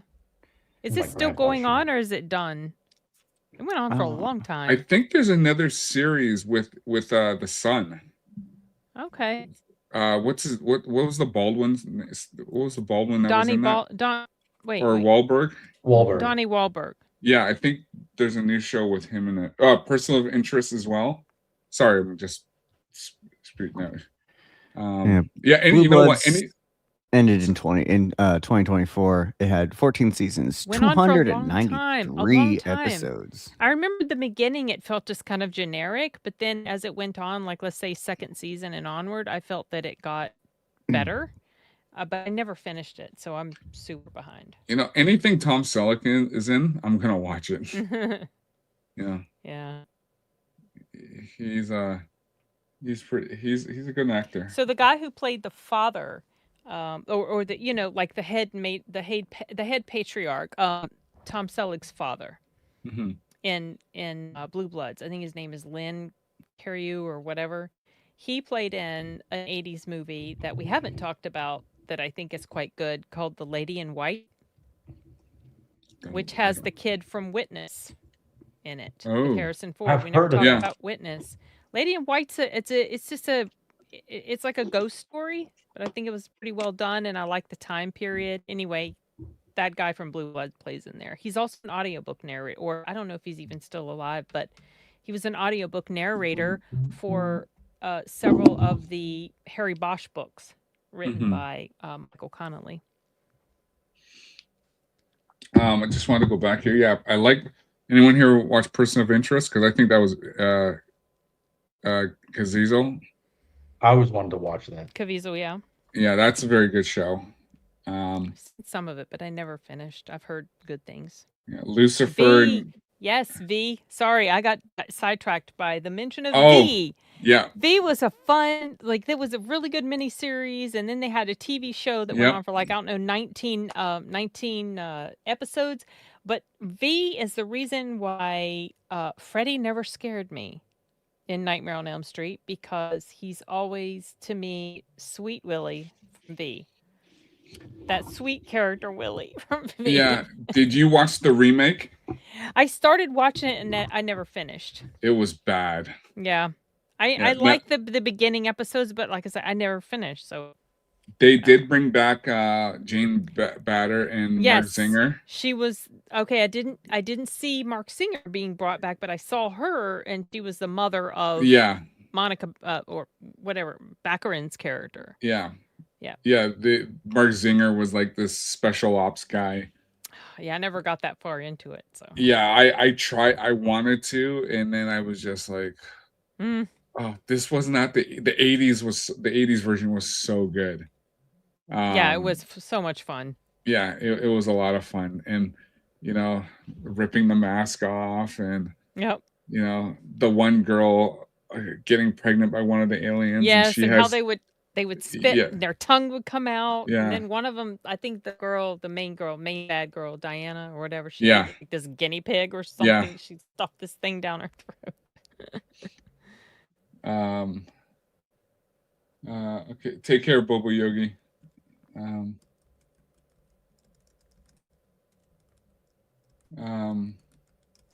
The Fig just fired up a stream. I figured that's Jeremy. Amongst this circle of Yeah. the internet, it really doesn't narrow it down. Yeah, no, Cobra Cast just went on, so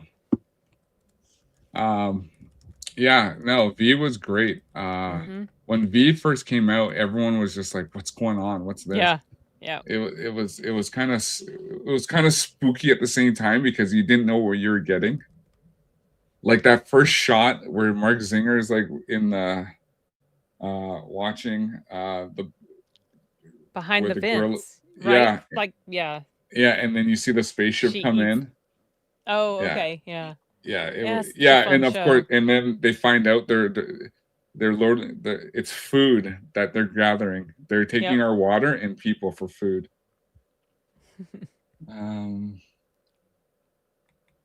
Yeah, there was some good stuff back then. I did do one. Let me see if I can find, because I did do. I wonder if I can share this. Oh, okay. So I am going to bring up my I called it my hot TV flicks.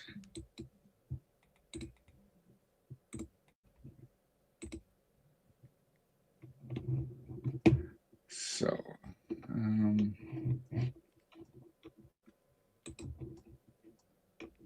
Hot. so I got 24. Oh, you like Coach? Oh, I love Coach. Coach is funny. Coach, I found Coach funny. I don't know. Starsky and Hutch. I got Three's Company. Hogan's Heroes is. Listen, if you want a comedy about Nazis and World War II, Hogan's Heroes, yeah. that Hogan's Heroes is the Yep. thing to watch. The most rather- offensive. It used to be a blast to watch. Yeah. Rather If you- niche thing that you're looking for. That's a very specific goal. That was a it pretty is. popular series, yeah. Yeah, it was. Yeah, Miami Vice. I Dream of Genie. Sledgehammer. Oh, I don't Sledgehammer is comedy gold. He's $6 million, basically a comedic Dirty Harry. man. Oh gosh, okay. Because his tagline is what was it? What was his tagline?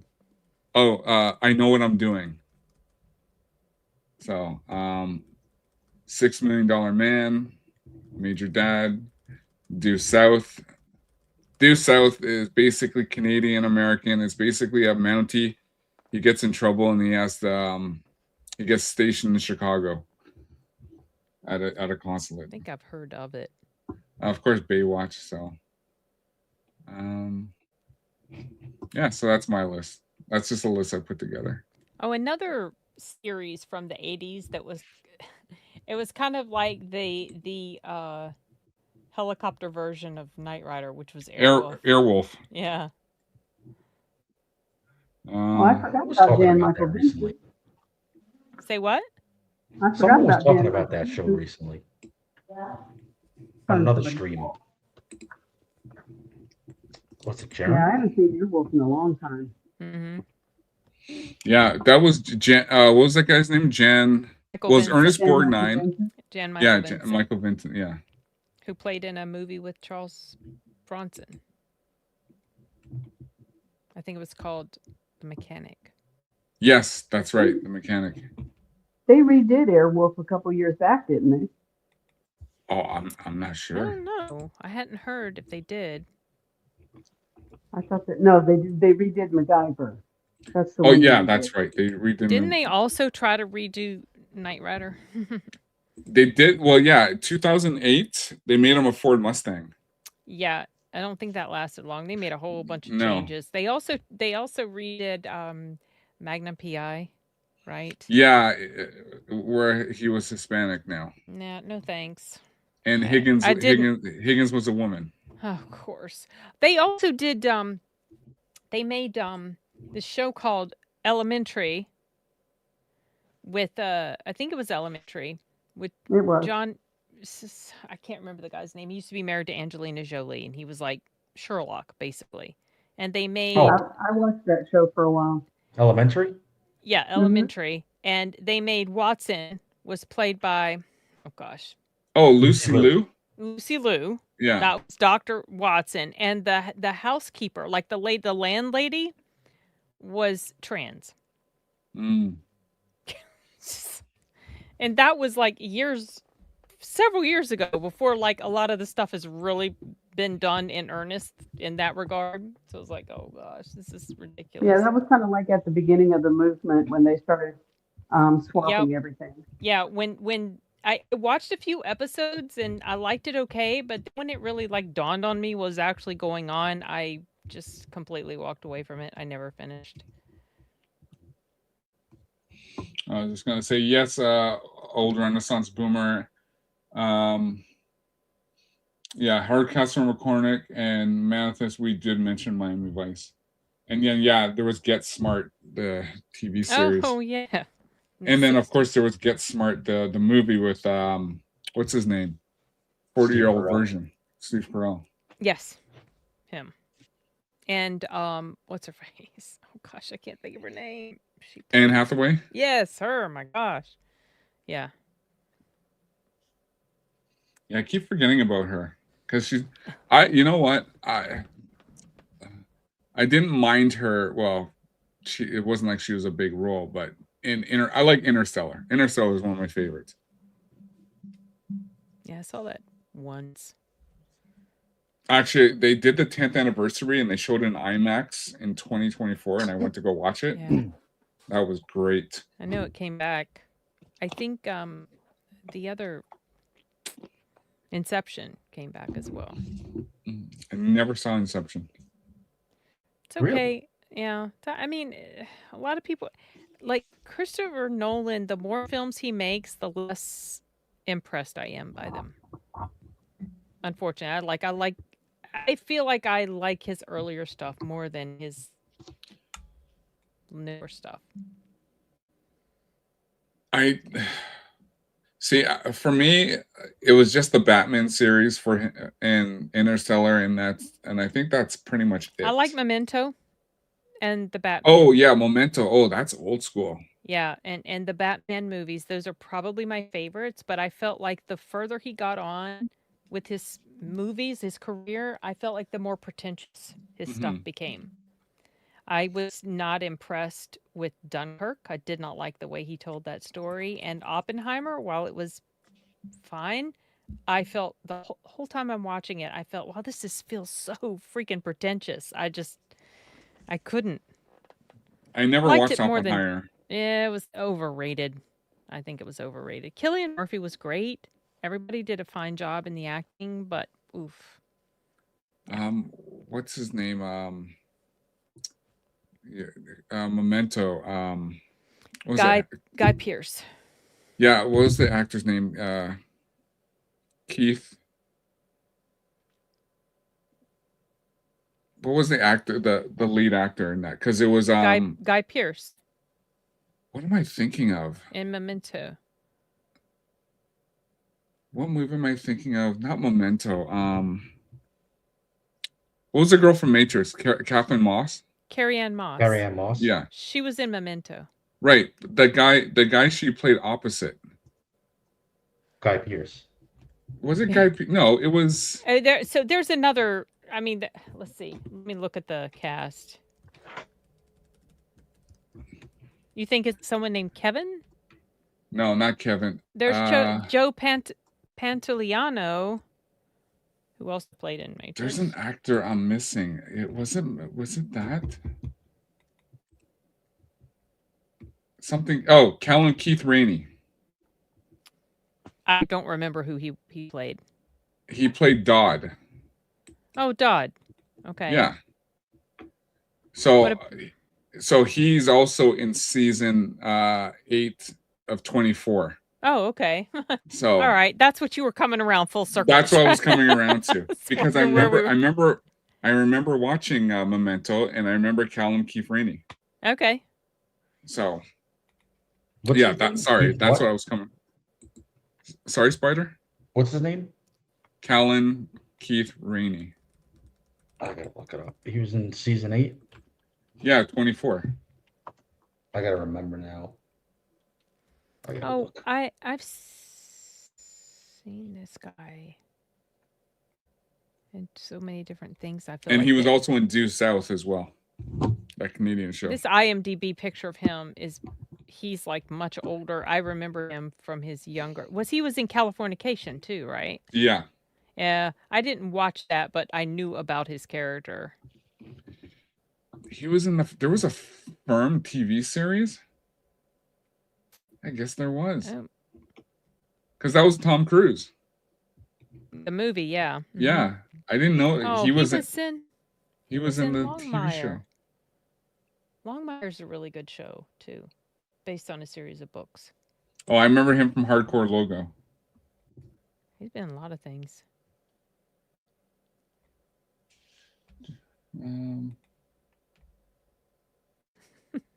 Oh, at least Lex is getting bashed around, not me. Right. Over 3 hours, Look. and I'm at 32 He's still movies. 32 movies, like it hasn't changed. We've been talking a lot about TV shows. Yeah. We haven't talked about TV shows. Well, no, we're talking about TV shows. But we did. Actually, now that I think about it, I don't remember. There was one movie we just mentioned a few minutes ago that I did add but it was the first time I had bumped the number up. Oh, you changed from 31. You'd been at 31 forever. What was the movie? Do you remember? No. It's one of those just, hey, I've seen that. That's I have pulled up over the stream like my name with the next number higher. So the moment I hear someone say a movie I've actually seen, I hit send. Oh gosh. It's not necessarily. You've been on top of it. You're pretty fast with it. But it's not necessarily good for committing it to memory. But it's been a few minutes since then, even. Yeah, it's been a while. Yeah. Low 30s. Yeah, no, we're just, like I said, this is this is just a chill chat, just talk about some, pop culture, movies and TV, because it's going to what we love and what we enjoy. I want to mention, did anyone here ever see Pump Up the Volume with Christian Slater? Yes. Might have, but I don't remember much. Okay, about Donna, it. you saw that? Yeah, that's an oldie, but it was a decent movie. Yeah. Yeah, I still one of my favorites because, I was actually a big Christian Slater fan back in the day. Yeah, that was back like when he was doing pretty well. He had Broken Arrow. Yeah. And what was the one? There was a really weird movie. In the Name of the What was the Rose. name? No, I'll have to think of it. I can't think of the name of it. Did a really it's kind of a not very well known, I don't think. Oh, he did Heathers. Yes, Did Heather. you say Heathers? Yeah. Then he did this movie with Mila Jovovich and Tony Goldwyn called Cuffs. Yeah, Cuffs. I Yeah, I love saw that that. Yeah. movie. I love Yeah. that movie. So funny. Yeah, did he not do a movie about pirate radio? Yeah, that's Pump Up the Volume.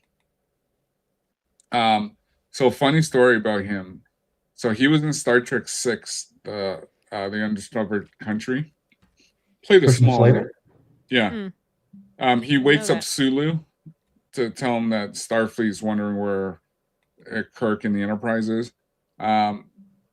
He was only in that movie because his mother was the casting director for Star Trek 6. Oh gosh. Oh, Okay. yeah. So I guess he was a big Star Trek fan, and he asked, "Oh, can I be in that movie?" So That's she funny. put him You in know a that. yeah. So was that his first role? No. That was Oh, just okay. one of his roles Okay. because everyone who was watching Star Trek, like, oh my God, that's Christian Slater. What's he doing in here?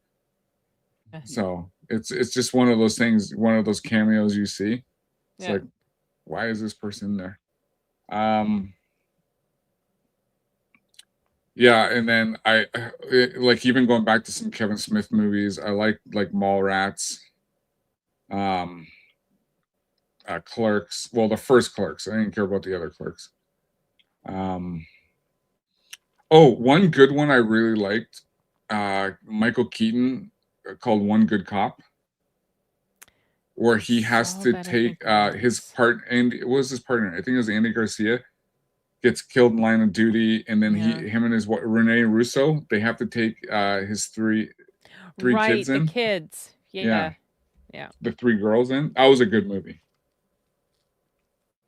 That was a good fun movie.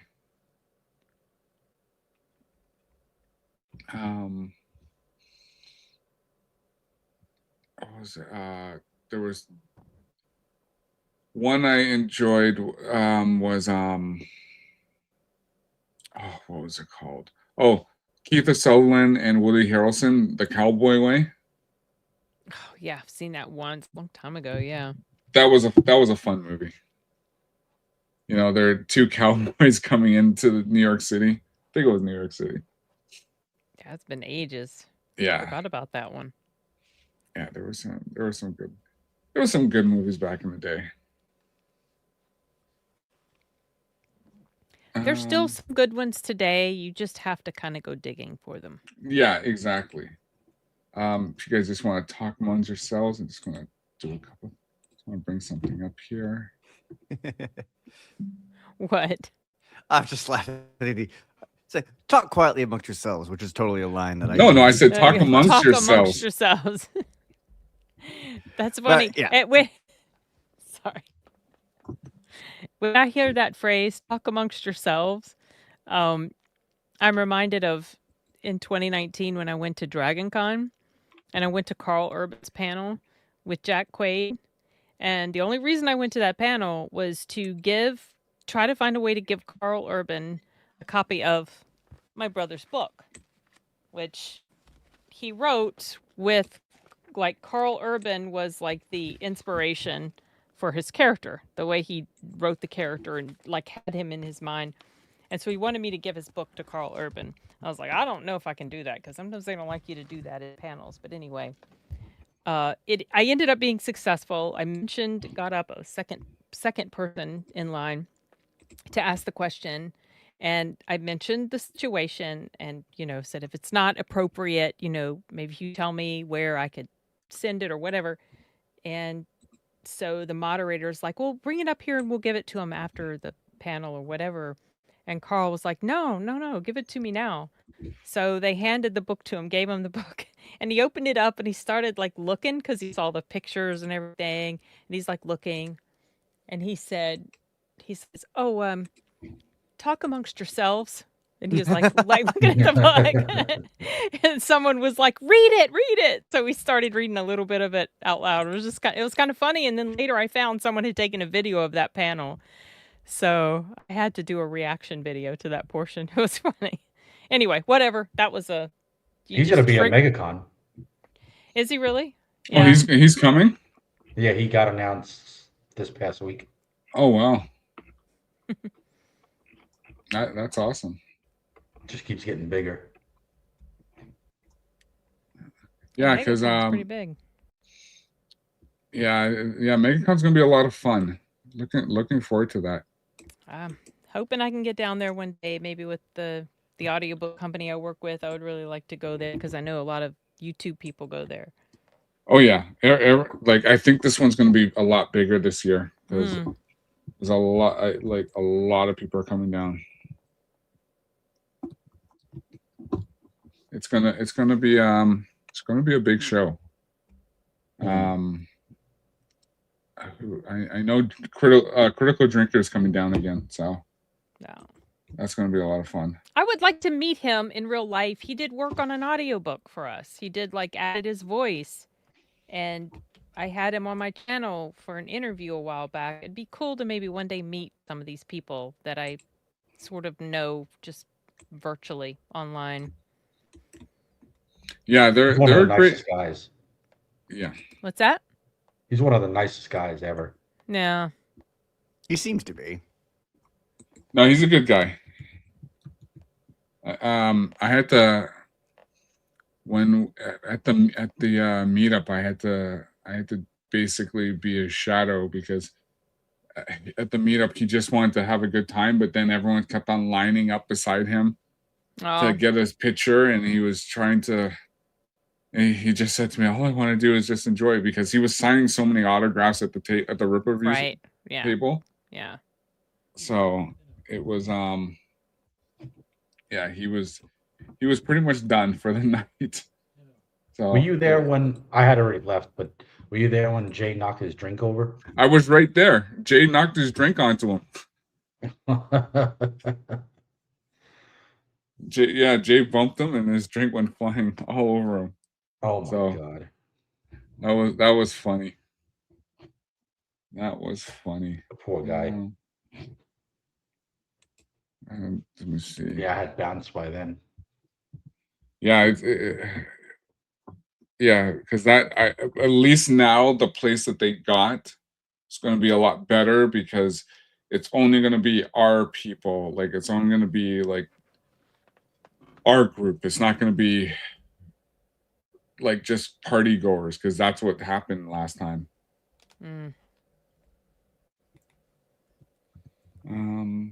It's gonna be nuts. Yeah, it's gonna be. We've had a couple of meetups here in Dallas where there were some entertaining things, but I haven't met Dreaker in person yet.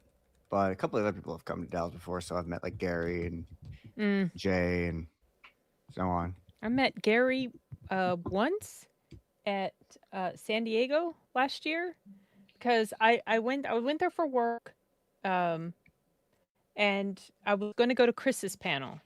And while I was waiting for Chris's panel, there was like this group of people that congregated down the way a little bit, and I was hearing like loud voices or whatever, and I looked over and I was like, oh, that's Gary. I was with my boss. I was like, oh, that's Gary. It's Nerderotic. And I was like, well, maybe I'll just say something to him when he walks by. I'll say hi. And then I saw Alan Ing. I was like, oh, Alan. So I went right over there because I was, I've met Chris multiple times, but I'd never met Alan. And he's so tall. He's really tall. I was surprised by that.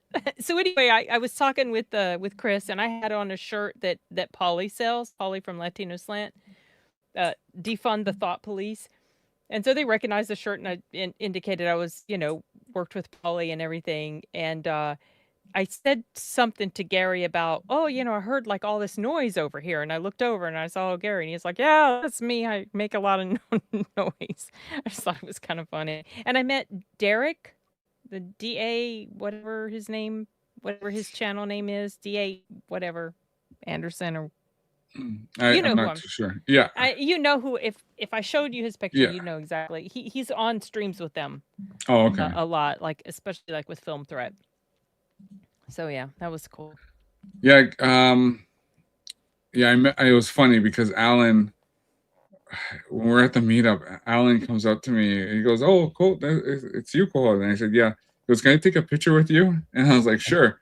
So we take a picture together. And after I go, "Well, let's take a picture. I want to take a picture of you as well." So I took one of him too. So really nice guy. Yeah, he is. Yeah, he's Yeah, nice. Gary didn't make last year because he had that emergency. So, Oh. but he said he'll be here this year. So, and looking forward to seeing everyone who's coming. So it's going to be a lot of fun. I'm going to be down there. Like I'm going to be down there for a month. So. Oh, Yeah. dang. So I'm going to be Okay. down there for a while. Well, have fun. Oh, I need to get out of the snow. Oh gosh. Yeah. Well, you'll 'Cause definitely be out of the snow down in Florida. Yeah. Well, Jay was supposed to do his meetup tomorrow. He had to cancel that because they're getting hit by a storm. His airline basically said you got to fly out today, not on Monday, or you're going to be stuck. Oh, what? Did he ever get out? I would assume so. I haven't seen. So his area is getting hit by a storm, or where he was going is getting. So hit he by... went to New York on Friday. Okay. Because the trip he went to last year, the train got stuck. Well, it was delayed for like 8 hours or something like that. Oh. And then they gave him a free ticket and you can go wherever. So he went to New York City to do a meetup for Sunday tomorrow. And so he got in yesterday, he went walking around, and then he sends everyone a message, "Oh, meetup is canceled. We're getting a blizzard." My airline called it's going to be like 18 to 20 something inches over 24 hours. Yes, up where my brother lives. We were just talking about that today. In fact, I texted him just ask if he's on call because he works like with the water department or whatever. Mhm. And they've had so many pipes bursting because it's been a horrid winter and they're getting ready to get slammed. And he's right there close to New York. So, oof. Well, that sucks for Jay. Yeah, so like because they were going to do this. He was going to do his meetup, so now he's flying back. So, and that last New York meetup got canceled too because of snow. Well, I need to run. Go. Yeah, supposed to go watch a show with somebody. But this has been a ton show? of fun. What are you going to watch? I don't know yet. Oh. I just know I was summoned. make a list. Not it's not one of our films we've talked about tonight. We don't have that type of time tonight. But I 32. Well, 3.5 hours. I got 32 movies. Oh man. Lex, it was great having you. Got a lot of work to do with you, Lex. We've got our work cut out for us. Yeah, Lex, it was great having you on. Tell everyone where they can find you and what you're going to be doing next. If you want me to heckle you about theology, follow me on Twitter. If you want to see me do literally anything else, you could probably come see me in any of the chats. I'm on multi shows on Monday. Not tomorrow, but next Sunday we have a potential special guest. Stay tuned for that. Monday you can join me and oftentimes Cole Hauser on Isaac's stream, Golden Age podcast. Good stuff there, even if Isaac's there. And Tuesday, I think we're doing a show. Yeah, we're doing the Star Wars show on Tuesday. Great. On Wednesday nights over in Alf's Discord, we've been watching Night of the Seven Kingdoms, for those of you who aren't watching it on Sundays, and then catching me and other people up on House of the Dragon, since that's actually pretty good. And we've also occasionally been watching things like Masters of the Air, which is like the Air Force equivalent of Band of Brothers that I had never even heard of and didn't know existed. And it's good. Band of Brothers is still better, but not bad. And then no. I don't know what I'm doing after that. We're too many days in the future, and well, at some point we got to talk about the Iger sanction, right? That's a fun one. Oh yes. Isn't that going to be like what our first Yep. movie discussion? I'm gonna try to watch that tomorrow Yeah. because I've never seen it. So Okay. Did we settle on a day for that? Next not week. concretely, but yeah, we sort of Yeah. talked about different days we were available. Yeah. We'll iron that out. You'll find me with at least 2 of these excellent people there. Cool. It'll be a great Good to see time. you again, Lex. All right, Always Lex. a pleasure. Take care, buddy. Have a good night, guys. Bye. Lex. Yeah. So yeah. Oh, thanks, Cole. I just saw your message about Yeah, the links. no problem. I dropped it in, but if there's anything you guys want to drop in, feel free. Because I know Spider and Donna, they have their Unfiltered podcast tomorrow at 1:00. So they got that tomorrow. That is correct. Yeah, I was on last week. How's everyone Yeah, feeling? tomorrow, How's 1 everyone doing? o'clock, the Sunday Saloon show. I'm How's still everyone good doing? because I can't drop anything. If Spider wants to drop it, I can't do it from my phone. It will shut me Yeah, off. I dropped. Wayfair's already dropped Spiders, and so we'll drop everyone else's links. So, yeah, he dropped Unfiltered podcast. Everyone doing okay?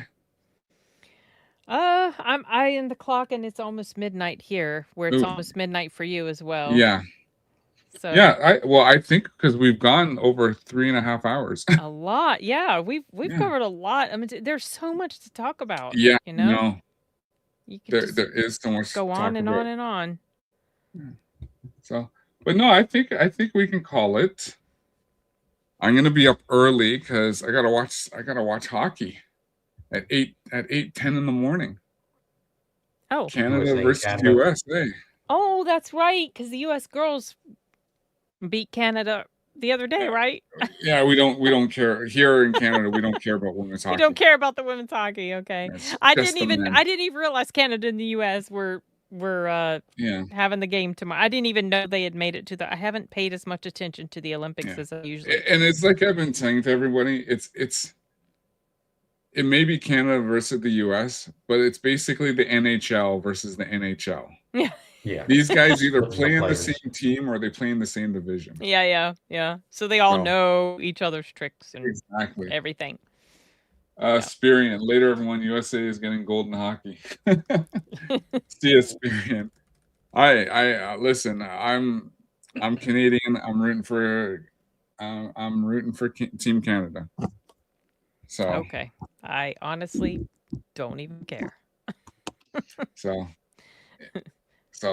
yeah. It's as I tell all my American friends, it's all fun. Even though everyone's trying to pull me down there anyway, because everyone's trying to make me an honorary American. So.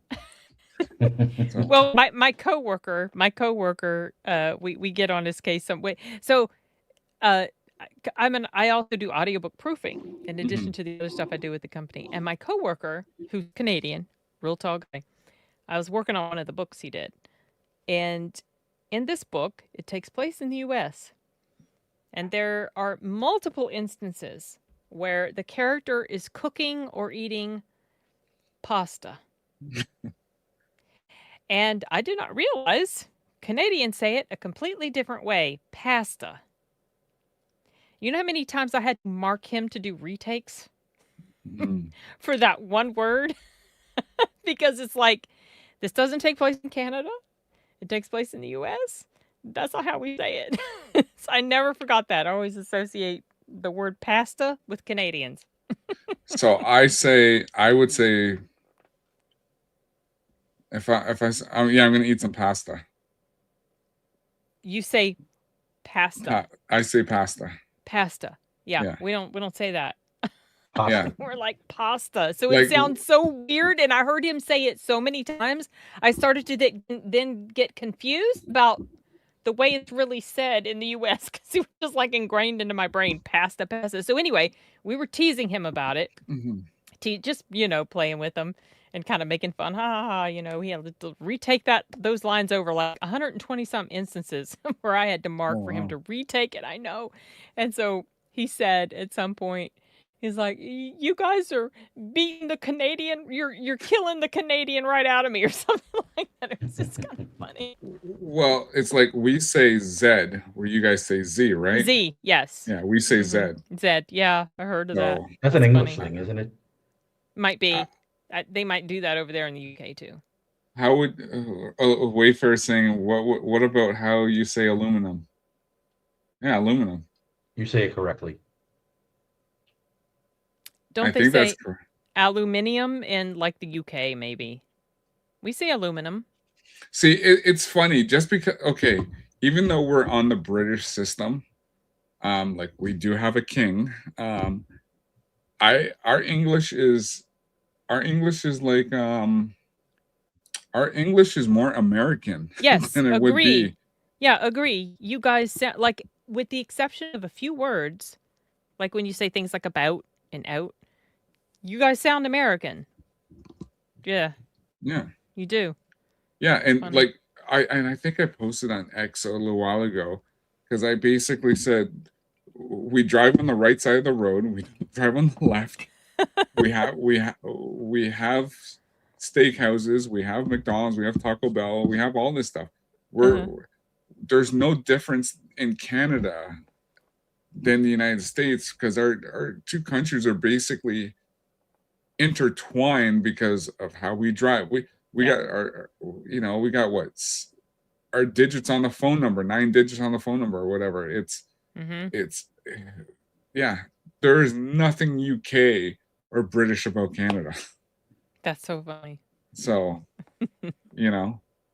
and unless you're in Quebec, nobody speaks French. So, Really? yeah. So you don't speak it? Do you understand it? I understand a couple words because when I Oh. lived there, I had to do a couple things. So, yeah, it is what it is. Everywhere else is English. Yeah. So, and the majority of shows we watch are American. So yeah, it only makes sense. So, no, this has been fun. I really, this has been a fun night. I had a really good time. Talking about movies and shows and pop culture. So, Donna, any few words you want to say? Yeah, I enjoyed the stream. Sorry I went MIA. I had to send someone to the hospital. So, no problem. I had to go be a nurse right quick. But I have enjoyed the stream, and looking forward to you being on our podcast again. Yeah, no problem. Spider, last words. Thank you for having me. Always love talking movies, TV, and when everything was, fine and dandy and fun. No thinking, just pure entertainment. And yeah, can't wait to have you back on our show. And we'll be live tomorrow at 1:00 for the Sunday Saloon of Unfiltered Outlaws. And it was a pleasure meeting Sin and talking along with everything. Same. Absolutely. Yeah, I think one of the things I'm gonna do is upgrade. I gotta update my critic list. So there's a bunch of stuff I gotta do in there. So, and then finally, Sin, thanks for joining. It was an honor having you here. Tell everyone where they can find you, what you got going next. Yeah, well, thank you so much for having me. This was an absolute blast. I always love to talk about movies. Some TV shows, but yeah, I love to talk about this sort of stuff. But what I've got going next is Monday I'm going to be live streaming on my channel, kind of doing a recap discussion about the Rubber Duckies show, which is airing tomorrow on the Cinema Squad's channel at 3 p.m. Eastern. It's just basically this show that a bunch of YouTubers created. It's the 5th year they've done it, and we have our nominations, and then they send out a Google form for you to vote for what you like, and then they have the live stream show and they reveal what the winners are. And so Monday I'm going to have a live stream with some of the people from the show, and we're going to be talking about the results and stuff like that. And then I got reviews I need to get up. I'm really behind on stuff like that, but I recently put up a review for Redux, and for Good Luck, Have Fun, Don't Die. So yeah, I do mostly movie reviews on my channel and some live stream stuff. Talk about the Regal Mystery Movie Monday, whenever it Awesome. happens. So yeah. Awesome. Well, chat, thanks for joining us. Thanks for all your questions and talking about the movies. This has been a blast. So, make sure you sub to Sin, Donna, and Spider's channel, and Lex. Hope to see you on the next one we do. It's been a lot of fun. So, everyone have a good night. And sorry to say, go Canada, go. Good luck. For hockey. Thanks. Take care, everybody. Bye. Bye. Anniversary to G.I. Joe. 199, yo, Joe. 40th anniversary, huh? No, a real American hero. That's what he means. Oh. A-R. Yeah, a real American hero. I thought that was just like coming from the perspective of a Chinese Muslim. Like, praise Allah. That's what I thought that was. I'm sorry, she made it wrong, but then when you brought the Chinese Muslim into it. There you go. Praise Allah. Come get my she chicken. Oh, shit.